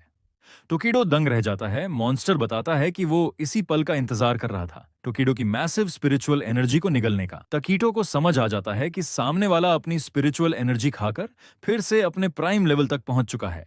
इसलिए डार्क मोनाक भी अब उसी अंदाज में जवाब देने का फैसला करता है। डार्क मोनाक सीधा टकीटो पर डार्क एनर्जी फेंकता है और टकीटो वहीं खड़ा रहता है, दूर खड़ी नत्सुकी से माफी मांगते हुए। लेकिन डार्क एनर्जी उसके पास पहुंचने से पहले शिंजी कूदकर उसके आगे खड़ा हो जाता है और पूरा वार खुद पर ले लेता है। टोकिटो चिल्लाकर उसे हटने को कहता है, क्योंकि ये योनन लेवल 4 का फुल फोर्स अटैक है और कोई भी इसे झेल नहीं सकता। लेकिन शिंजी सिर्फ एक हाथ, और वो भी थंडर फ्लेम से भरा हुआ हाथ, आगे करता है और पूरा अटैक ऐसे उड़ा देता है जैसे कुछ था ही नहीं। टोकिटो ये देखकर दंग रह जाता है। फिर वो पूछता है कि यंग लेडी सुरक्षित है या नहीं। शिंजी बताता है कि वो अभी बैट्स को साफ करने में लगी है। शिंजी टोकिटो से कहता है कि वो भी जाकर उनकी मदद करे और कहता है कि इस बंदे को खत्म करके वो खुद भी वहां पहुंच जाएगा। टोकिटो चला जाता है। अब शिंजी डार्क मोनक से कहता है, मरने से पहले बताओ असल में हो कौन। मोनक कहता है कि वो ऊटो है, लेकिन शिंजी मानता नहीं और कहता है कि झूठ बोलने की जरूरत नहीं। वैसे भी वो उसे एक झटके में मार देगा, इसलिए डरने का कोई कारण नहीं। डार्क मोनेक हंसकर पूछता है कि क्या शिंजी को सच में लगता है कि वो अभी भी वहीं लेवल पर है जहां वो जंगल में था। फिर वो कहता है कि अब वो अपनी पीक स्ट्रेंथ दिखाएगा। वो एक भयंकर एनर्जी ब्लास्ट शिंजी पर छोड़ता है, लेकिन शिंजी हिलता तक नहीं। वो बस पूछता है, बस इतना ही। शिंजी एक ही तलवार वार में उस अटैक को चीर कर आगे बढ़ जाता है और मोनाक को लगभग चीर ही देता है। मोनाक फटाफट कई बैट्स में बदलकर हवा में भाग जाता है। शिंजी फिर पूछता है, यही है तेरी पूरी ताकत? उधर बाकियों को समझ नहीं आता कि बैट्स अचानक हर दिशा में क्यों उड़ गए। यू मीका से पूछती है कि क्या वो भी ये ब्लैक क्लाउड से आती अजीब एनर्जी महसूस कर रही है, और लगता है सारे बैट्स को ब्लैक क्लाउड की तरफ इकट्ठा होने का आदेश दिया गया है। इसी दौरान नत्सुकी अपने डिवाइस पर रीडिंग्स देखती है और रीडिंग्स खतरनाक तरीके से ज्यादा हैं। वो कहती है कि आसमान में जो चीज बन रही है वो सुपर म्यूटेंट लेवल से मैच हो रही है। वह सारी मॉन्स्टर लेवल की कैटेगरीज अपने दिमाग में दोहराती है। एबनॉर्मल लेवल, बेहद छोटे खतरे वाले म्यूटेंट्स। कॉशन लेवल, सिविलियन के लिए थोड़ा रिस्क, लो रैंक कल्टीवेटर संभाल सकते हैं। High danger level, town level तबाही, मिड टीयर कल्टीवेटर्स की जरूरत। सुपर म्यूटेंट लेवल, छोटे शहर को आसानी से नष्ट कर सकते हैं। टॉप टीयर कल्टीवेटर्स की जरूरत। पैनिक लेवल, पूरे देश को खतरा, बहुत कम कल्टीवेटर्स संभाल सकते हैं। वर्ल्ड अनाइलेशन लेवल, पूरी धरती खतरे में, वर्ल्ड अलायंस को पूरी ताकत लगानी पड़ती है। नात्सुकी को भले डर लग रहा हो, लेकिन वो खुद से कहती है, शिंजी जरूर वापस आएगा, जिंदा। वो यू को कहती है कि चेयरमैन यानागी को कांटेक्ट करे और तुरंत रीइंफोर्समेंट्स भेजने को बोले। वो खुद भी बैकअप मांगने जा रही है, क्योंकि शिंजी को हापिस उस मॉन्स्टर का अकेले सामना नहीं करने दिया जा सकता। इसी बीच मिलिट्री बेस में दूसरे स्क्वाड से कांटेक्ट टूट चुका है। वो सोचते हैं कि शायद बैट्स कम्युनिकेशन को ब्लॉक कर रहे हों। सुप्रीम कमांडर फुआ ये भी सोच रहा है कि नात्सुकी और बाकी टीम ब्रेक थ्रू कर पाए या नहीं। अचानक स्क्रीन पर दिखता है कि सारे बैट्स एक ही जगह जमा हो रहे हैं। कम्युनिकेशंस वापस आते हैं तो दूसरे स्क्वाड के लीडर टोयोटा बताते हैं कि वो मैसिव स्वॉर्म में फंसे हुए थे, शायद लेवल 2 बैट्स, जब तक कि अचानक आसमान साफ होना शुरू नहीं हुआ। दूसरे और तीसरे स्क्वाड दोनों एक जैसी रिपोर्ट देते हैं तो कमांडर डेथ काउंट टैली करने को कहता है। तभी उसे बताया जाता है कि नत्सुकी का कॉल आया है। कमांडर पूछ भी नहीं पाता कि उसकी स्थिति कैसी है, क्योंकि नत्सुकी सीधे बोलती है, एक सुपर म्यूटेंट लेवल मॉन्स्टर प्रकट होने वाला है। इस बात से सारे लोग हिल जाते हैं। तो कमांडर फुआ उसे पूछता है कि क्या उसे सच में समझ है कि वो क्या बोल रही है। वो मान जाती है कि हाँ, क्योंकि सारे बैट्स एकदम से गायब हो गए थे ताकि उन्होंने जो स्पिरिचुअल एनर्जी अब्सॉर्ब की थी वो ब्लैक क्लाउड के बीच वाले सुपर म्यूटेंट में डाल दी जाए। ये सुनकर एक सिपाही बोल देता है कि अब अमामी और बाकी सब लोगों का काम तमाम है, क्योंकि इसे केवल कोई लेवल 5 कल्टीवेटर या उससे ऊपर का ही संभाल सकता है। कमांडर ये सुनकर परेशान हो जाता है और नात्सुकी से माफी मांगता है क्योंकि अब कोई और ऑप्शन नहीं बचा। नात्सुकी भी बोलती है कि उसे समझ है। तो कमांडर सारे यूनिट्स को ऑर्डर देता है कि वेपन्स ऑफ मास डिस्ट्रक्शन तैयार किए जाएं, क्योंकि किसी भी कीमत पर उस मॉन्स्टर को रोकना पड़ेगा। वो जोर देकर कहता है कि वो डैमेज को बाकी शहरों में फैलने नहीं देगा। उसके आदमियों में से एक उसे काल्म होने और पहले लेडी नात्सुकी को बचाने की बात कहता है, लेकिन कमांडर उसे टोक देता है कि वो सैनिक हैं और सिटीजन्स की सेफ्टी सबसे पहले आती है। जैसे ही कमांडर बॉम्ब्स डिप्लॉय करने बढ़ता है, तभी शिंजी कॉम्स पर बोलता है और कमांडर हैरान रह जाता है कि वो अभी भी जिंदा है। शिंजी उसे कहता है कि बॉम्ब्स गिराने की जरूरत नहीं है, क्योंकि वो उस क्रीचर को गिरा देगा, इवन अगर वो सुपर म्यूटेंट ही क्यों ना हो। ये सुनकर सारे सोल्जर्स हक्के बक्के रह जाते हैं। जब वो पैनिक करने लगते हैं तो शिंजी उन्हें बोलता है कि पैनिक मत करो, उसके पास रीजन है ये बोलने का। शिंजी कमांडर से कहता है कि अगर वो अमामी सिटी और अपनी ग्रैंड डॉटर को बचाना चाहता है तो वो उसकी अगली बात में कोऑपरेट करे। थोड़ी देर हिचकिचाने के बाद कमांडर पूछता है कि उसे क्या करवाना है। तो शिंजी बोलता है कि मिलिट्री इस लड़ाई में टूटी हुई हर चीज का पूरा खर्चा उठाए। उधर डार्क मोनार्क अपनी एवोल्यूशन पूरी कर लेता है। वो खुश होता है कि वो वापस जिंदा हो गया है और लेवल 5 के पीक तक इवॉल्व हो चुका है और उसे अपनी इनविंसिबिलिटी महसूस हो रही है। वो शिंजी को कहता है कि जंगल में उसे न मारने का उसे पछतावा होगा, लेकिन शिंजी को कोई फर्क नहीं पड़ता। मोनार्क एक ह्यूज बैट छोड़ता है जिसे जायंट शैडो नेट कहते हैं, लेकिन जैसे ही वो अपनी तकनीक पर घमंड कर रहा होता है, उसे और मिलिट्री बेस के ऑफिसर्स को एक शॉकिंग चीज दिखती है। पलक झपकते ही शिंजी उस बैट को बिजली की एक स्ट्राइक से 2 हिस्सों में काट देता है। बेस के लोग सोचने लगते हैं कि क्या उसने लेजेंडरी लाइटनिंग एट्रीब्यूट इस्तेमाल किया है। कमांडर भी स्टंट रह जाता है, क्योंकि शिंजी ने सबकी एक्सपेक्टेशंस को पार कर लिया है। उधर मिलिट्री लोग इवैक्यूएशन के लिए लोगों को बसेस में चढ़ा रहे हैं। लोग इतनी बड़ी लाइटनिंग देखकर सोचते हैं कि क्या ये किसी कल्टीवेटर की पावर है, और वो यकीन नहीं कर पाते कि कोई इंसान इतनी पावर कंट्रोल कर सकता है। दूसरी तरफ मीका भी ये देख लेती है और यूए को बताती है कि ये शायद शिंजी की पावर है। यू समझ जाती है कि शिंजी अपनी असली टेरिफाइंग पावर छुपा रहा था। उसे लगा था कि अगर वो लेवल 4 तक पहुंच जाए तो शायद शिंजी से टक्कर ले सकेगी, बट वो गलत थी। पास ही नात्सुकी भी हैरान है, क्योंकि शिंजी सच में वही इंसान है जिस पर उसने भरोसा किया था। बैटलफील्ड में शिंजी डार्क मोनार्क को कहता है कि अब उसकी बारी है। मोनार्क तुरंत उस पर डार्क एनर्जी से हमला करता है, लेकिन शिंजी अपनी स्वॉर्ड से उसे रोककर माउंटेन रिवर स्लैश नाम की टेक्निक छोड़ देता है। एक विशाल स्लैश बनता है जो ऑलमोस्ट डार्क मोनार्क को ढक लेता है। मोनार्क एक शील्ड बनाकर रोकने की कोशिश करता है, लेकिन शील्ड चूर चूर हो जाता है और वो पूरी डिस्ट्रक्टिव एनर्जी चेहरे पर खा लेता है। ये मार खाने के बाद मोनार्क समझ जाता है कि अब खेल नहीं है, तो वो डार्क टेंटिकल्स छोड़कर शिंजी को जल्दी से बांधने की कोशिश करता है। लेकिन शिंजी इतनी तेजी से मूव करता है कि सारी टेंटिकल्स डॉज करके सीधा मोनार्क की तरफ बढ़ जाता है।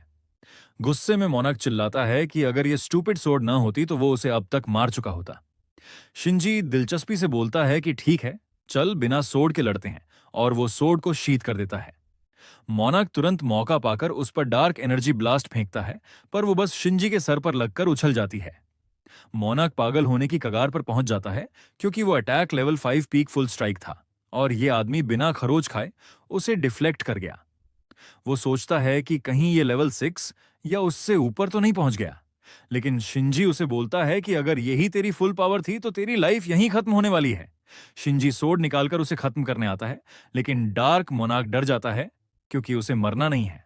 वो कहता है कि उसे यहां नहीं मरना, उसे और अब्सॉर्ब करके लेवल 6 या 7 तक इवॉल्व होना है ताकि वो अपनी रिवेंज ले सके। तो वो मुड़कर भागने लगता है, लेकिन शिंजी वादा करता है कि इस बार वो उसे भागने नहीं देगा।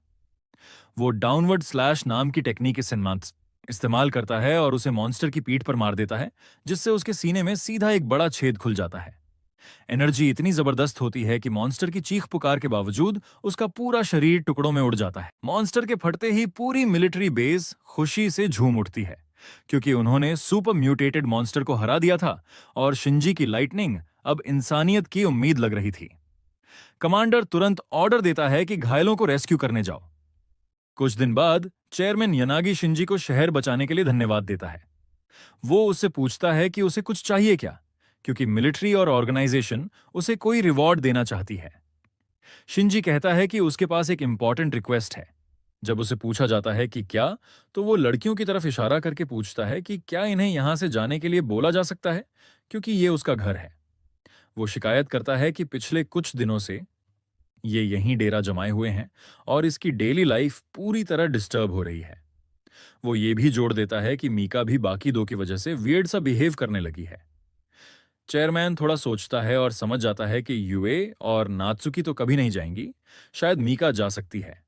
लेकिन फिर उसे एहसास होता है कि शिंजी दरअसल इनडायरेक्टली एक बड़ा घर मांग रहा है। वो तुरंत बोलता है कि ये सब उसे पर छोड़ दो और शिंजी को भी राहत मिल जाती है। कुछ समय बाद कमांडर और चेयरमैन जैसे बड़े लीडर्स एक मीटिंग करते हैं कि शिंजी को किस तरह का रिवॉर्ड दिया जाए ताकि पिछली ऑपरेशन की सफलता के लिए उसे सम्मान मिल सके।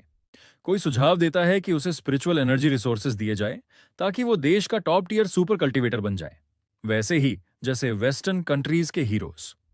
कोई और सुझाव देता है कि उसे ऑनलाइन इन्फ्लुएंसर बनाकर उसकी पॉपुलैरिटी बढ़ाई जाए। इसी बीच एक और इंसान सजेस्ट करता है कि शिंजी को कोई सीनियर मिलिट्री रोल दे दिया जाए और आगे चलकर वो मिलिट्री कल्टीवेटर्स को लीड और ट्रेन करे। सुप्रीम कमांडर ओपिनियंस मांगता है, तभी एक आदमी बोल उठता है कि वो इन सब के खिलाफ है। लोग उसे जनरल गेंटो कहकर पहचानते हैं और हैरान हो जाते हैं कि वो यहाँ क्या कर रहा है। गेंटो सुप्रीम कमांडर से कहता है कि उसने सुना है किसी बच्चे को रिवॉर्ड देने की बात हो रही है। कमांडर उससे पूछता है कि उसका मतलब क्या है। गेंटो बोलता है कि उसे नहीं लगता कि किसी लड़के को सिर्फ इसलिए रिवॉर्ड दिया जाए कि वो लकी था और उसने एक मॉन्स्टर को हरा दिया। बाकी लोग जेंटो को टोकते हैं कि वो ज्यादा बोल रहा है क्योंकि शिंजी ने जो किया वो लक नहीं था। लेकिन जेंटो उन्हें चुप रहने को कह देता है।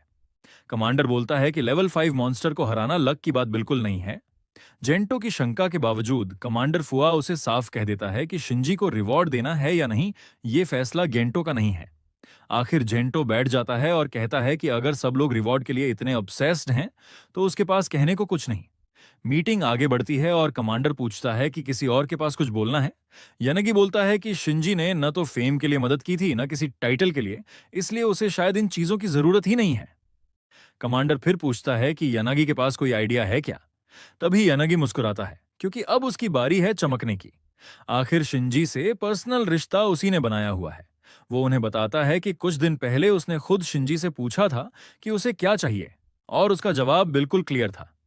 जब लोग पूछते हैं कि उसने क्या कहा, तो यानागी पूरी कहानी सुनाता है और बताता है कि शिंजी दरअसल एक बड़ा घर चाहता है जहां वो युवा और बाकी सबके साथ बिना तंग हुए रह सके। बाकी ऑफिसर्स ये सुनकर हैरान भी होते हैं और खुश भी, क्योंकि उन्होंने इस एंगल से सोचा ही नहीं था। लेकिन कमांडर समझ जाता है कि शिंजी शायद चाहता है कि वो लड़कियां पूरी तरह चली जाएं, पर वो इस बात को नजरअंदाज कर देता है क्योंकि वो जानता है कि नत्सुकी की शिंजी में खास दिलचस्पी है। कमांडर पूछता है कि क्या किसी को टीना सिटी में कोई सूटेबल प्रॉपर्टी पता है। तभी जेंटो बोलता है कि उसके पास परफेक्ट जगह है।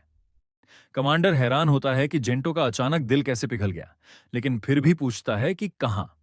जेंटो बताता है, रियोकोको की विला एरिया, कायो डिस्ट्रिक्ट, असाकाई सिटी। बाकी ऑफिसर्स चौंक जाते हैं क्योंकि असाकाई सिटी तो सील्ड ऑफ है।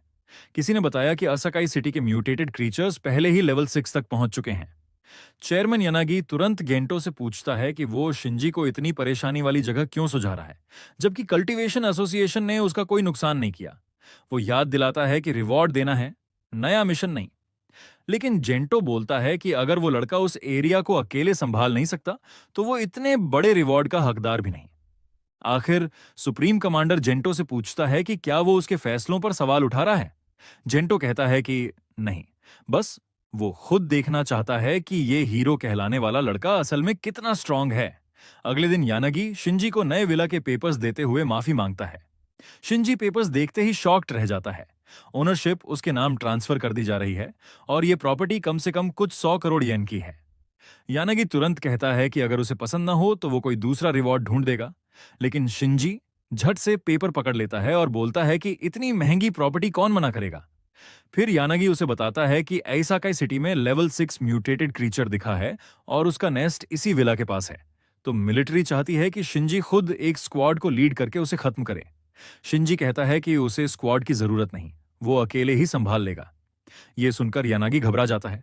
वो कहता है कि पिछला मॉन्स्टर लेवल 5 था और ये लेवल 6 है और लेवल 5 और 6 का डिफरेंस बहुत बड़ा होता है। वो शिंजी को सलाह देता है कि पहले ट्रेनिंग करके ये गैप पार करे क्योंकि वो अभी बहुत यंग है। तभी शिंजी काल्मली बोल देता है कि वो पहले ही लेवल 7 पर है, यानागी दंग रह जाता है। कुछ समय बाद एक सोल्जर जनरल जेंटो से पूछता है कि क्या शिंजी ने सच में कोऑपरेशन की बात कही है, क्योंकि ग्रीनसन सन लेक को मिलिट्री आधे महीने से सबड्यू नहीं कर पाई और यह काम किसी 20 साल के लड़के के बस की बात नहीं है। जेंटो बोलता है कि जल्द ही पता चल जाएगा। अगर वो केपेबल नहीं हुआ तो वापस जिंदा नहीं लौटेगा। सोल्जर मानता है कि पिछली बार भी शायद शिंजी लक से जीत गया था और जेंटो जोड़ता है कि शिंजी जैसे यंग लड़के को वेटरन से थोड़ी एजुकेशन मिलनी चाहिए। तभी व्हीकल के पीछे से एक हॉट ऑफिस लेडी निकलकर जनरल जेंटो को डांटती है कि पर्सनल फीलिंग्स मिशन में दखल न दें, क्योंकि असाकाई सिटी के लिए यह मिशन सक्सेसफुल होना बेहद जरूरी है। जेंटो गुस्से में कहता है कि उसे ये बातें याद दिलाने की जरूरत नहीं। विला पहुंचने पर वही लेडी उतरकर शिंजी को ग्रीट करती है और अपना परिचय देती है, ताको सुगिता, मेयर ऑफ असाकाई सिटी की सेक्रेटरी। वो बाकी लोगों का भी परिचय कराती है, जनरल जेंटो जो असाकाई सिटी के म्यूटेंट एक्सटर्मिनेशन ऑपरेशन का लीडर है, और लेफ्टिनेंट सूजी। आखिरकार जेंटो आगे बढ़कर पूछता है, क्या तुम वही हो जिसने टेनाई सिटी वाले लेवल 5 वेलस्प्रिंग मॉन्स्टर को हराया था? शिंजी उसे बताता है कि हाँ वही है, और पूछता है कोई प्रॉब्लम है क्या। जेंटो कहता है प्रॉब्लम तो नहीं है, बस उसने सोचा था कि उनकी स्क्वाड के मेंबर्स की तरह कोई टफ सा इंसान आएगा, और यहां तो एक दुबला पतला बंदा खड़ा है। ये बात शिंजी को अम्यूजिंग लगती है, तो वो जेंटो से पूछता है कि क्या उसे लगता है टफ दिखने से मॉन्स्टर्स उस पर दया कर देंगे। सूजी को यह बात चुभती है, लेकिन जेंटो शिंजी को बताता है कि अगर वो सिर्फ बातें बनाता है तो ग्रीन सन लेक से जिंदा नहीं निकलेगा, और पूछता है कि क्या वो इसके लिए रेडी है। लेकिन शिंजी उसे कहता है कि टेंशन मत ले, अगर उसे मरने से डर लगता तो वो उसे साथ आने के लिए फोर्स ही नहीं करता। आखिरकार सुगीटा उनकी हेडबटिंग रोककर उन्हें मिशन के लिए कोऑपरेट करने को कहती है। कोई जवाब नहीं देता तो वो मिशन एक्सप्लेन करना शुरू कर देती है। अर्थ की स्पिरिचुअल एनर्जी रिस्टोर होने के बाद यहां अचानक डार्क एलिमेंटल एनर्जी दिखाई दी और अनआइडेंटिफाइड क्रीचर्स ने इस एस्टेट पर कब्जा कर लिया। रेडर स्कैन्स के मुताबिक अंदर मौजूद म्यूटेंट्स वेलस्प्रिंग लेवल 5 के हैं। पिछली मिलिट्री ऑपरेशन में 68 सिविलियंस मारे गए थे, लेकिन आखिर में मॉन्स्टर्स को एस्टेट के अंदर सील कर दिया गया था। ब्रीफिंग खत्म होते ही शिंजी आगे बढ़कर एस्टेट में घुसने लगता है और सूजी जनरल से पूछता है कि क्या यह बंदा बिना स्ट्रैटेजी बनाए सीधा अंदर घुसने वाला है। जनरल भी हैरान होता है, लेकिन उसे फॉलो करता है क्योंकि उसे अकेला नहीं छोड़ा जा सकता। पेरीमीटर के अंदर पहुंचते ही शिंजी अपना सिस्टम खोलता है और याद करता है कि उसने पिछले मिशन रिवॉर्ड से एक नया एलिमेंटल स्लॉट अनलॉक किया था। अब वो सोच रहा है कि डार्क एलिमेंट ले या लाइट एलिमेंट। पास्ट लाइफ में वो इतना स्ट्रांग नहीं था, इसलिए दोनों एलिमेंट्स की पूरी जानकारी उसके पास नहीं है। लेकिन यू के साथ हुई ट्रेजेडी जैसी घटनाएं दोबारा ना हो, इसलिए वो लाइट एलिमेंट चुनता है, क्योंकि उसमें हीलिंग एबिलिटीज होंगी जो काम आएंगी। पीछे से सूजी पूछता है कि क्या उसके पास कोई प्लान है, तो शिंजी कहता है कि नहीं, प्लान अभी नहीं है, क्योंकि टारगेट को देखे बिना प्लान बन ही नहीं सकता। सूजी गुस्से में आता है, लेकिन तभी उनकी बात कट जाती है जब एक म्यूटेटेड डॉग उन पर चार्ज करता है। जनरल तुरंत मॉन्स्टर के चेहरे पर स्मैश मारता है और उसे पीछे फेंक देता है। सूजी शॉक में है कि उससे ज्यादा स्ट्रांग मॉन्स्टर तो एस्टेट में घुसने से पहले ही आ गया, तो अंदर क्या मिलेगा। लेकिन जनरल बाकी सबको एक्शन में आने को कहता है, क्योंकि ये म्यूटेटेड डॉग कम से कम वेलस्प्रिंग लेवल 4 का है।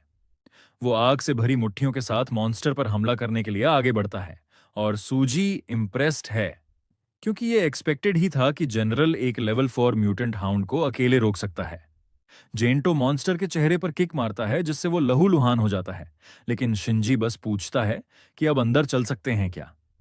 सूजी हैरान है कि वो क्या बोल रहा है, क्योंकि सामने लेवल 4 मॉन्स्टर खड़ा है, लेकिन शिंजी अपनी सोड घुमाता है और एक ही झटके में उस मॉन्स्टर को बीच से काट देता है। जेंटो अपनी आंखों पर यकीन नहीं कर पाता, तो शिंजी उन्हें बोलता है कि आराम से आना। वो आगे जाता है। एक पल के लिए जेंटो बस खड़ा रह जाता है और सोचता है कि क्या ये बंदा सच में इतना डेंजरस है। तुरंत सूजी जनरल से कहता है कि लग रहा है उन्होंने एक खतरनाक इंसान को नाराज कर दिया है, और जनरल अग्री करता है कि उन्हें तुरंत माफी मांगनी चाहिए। शिंजी दरवाजा खोलता है और महसूस करता है कि कुछ गड़बड़ है, क्योंकि उसे उन 68 लोगों की बॉडीज दिख ही नहीं रही थीं। बाकी लोग अंदर आते हैं तो शिंजी जनरल जेंटो से पूछता है कि क्या उनकी मिलिट्री यूनिट ने कॉर्प्सेस रिकवर किए थे। जेंटो बताता है कि नहीं, क्योंकि उनका सारा ध्यान मॉन्स्टर्स को एस्टेट के अंदर धकेलने में लगा था। जेंटो पूछता है कि वे क्यों पूछ रहा है, तो शिंजी समझाता है कि अगर उनकी स्टोरी सच है तो स्टेट के अंदर मौजूद म्यूटेंट वेलस्प्रिंग 5 से भी ऊपर का हो सकता है। जनरल पूछता है क्या वो कहना चाहता है कि मॉन्स्टर्स ने कॉर्पसेस खा लिए। शिंजी बताता है कि म्यूटेंट्स शरीर नहीं खाते, वो स्पिरिचुअल एनर्जी अब्सॉर्ब करते हैं। फिर भी वो सबको सावधान रहने को कहता है। शिंजी सजेस्ट करता है कि वो लोग स्प्लिट हो जाएं और पूछता है कि सेकंड फ्लोर कौन जाएगा। जिंटो तुरंत कहता है कि वो उसके ऑर्डर्स फॉलो करेंगे, इसलिए शिंजी खुद सेकंड फ्लोर जाता है और उन्हें बेसमेंट देखने को कहता है। सेकंड फ्लोर पर पहुंचकर शिंजी हैरान है कि वहां कॉर्पसेस की हड्डियां तक नहीं मिल रही। वो अपना लाइट एट्रीब्यूट एक्टिवेट करता है और करते ही उसे डार्क एनर्जी की एक ट्रेल महसूस होती है। उधर बेसमेंट में जेंटो और सूजी जांच कर रहे हैं और सूजी बताता है कि यहाँ कुछ बहुत ऑफ लग रहा है। जनरल उसे सावधान रहने को कहता है। तभी अचानक एक मॉन्स्टर उनके ऊपर से कूदकर सामने लैंड करता है। दोनों उस मॉन्स्टर पर एक साथ टूट पड़ते हैं, लेकिन मॉन्स्टर 3 फैंटम स्लैशेस छोड़ता है। जनरल फायर अटैक से उन्हें रोक तो लेता है, लेकिन उसके हाथ कांपने लगते हैं। मॉन्स्टर बहुत ज्यादा पावरफुल है। फिर सूजी पास जाकर फिनिक्स स्टाइल कम्बैट की संगन फिस्ट से पंच करने की कोशिश करता है, लेकिन मॉन्स्टर की स्किन इतनी थिक है कि उसका वार भी नहीं चलता। मॉन्स्टर उसकी ओर मुड़कर उसे फाड़ने ही वाला होता है। तभी जनरल उसे बचाने आता है, लेकिन मॉन्स्टर अपनी टेल से उसे उड़ा देता है और वह लकड़ी के प्लैंक्स तोड़ते हुए गिरता है। ये देखकर सूजी आग बूला हो जाता है और मॉन्स्टर पर दोबारा हमला करने छलांग लगाता है। जनरल उसे रोकने की कोशिश करता है, लेकिन तभी ऊपर से लाइटनिंग चमकती है और मॉन्स्टर को एक ही पल में जला देती है। सूजी शॉक्ड रहता है, तो शिंजी उससे कहता है कि उसे एक ही डॉग से निपटने में बड़ा टाइम लग गया। जनरल स्टन्ड है कि शिंजी ने मॉन्स्टर को एक ही स्ट्राइक में खत्म कर दिया। वो पूछता है कि आखिर शिंजी कितना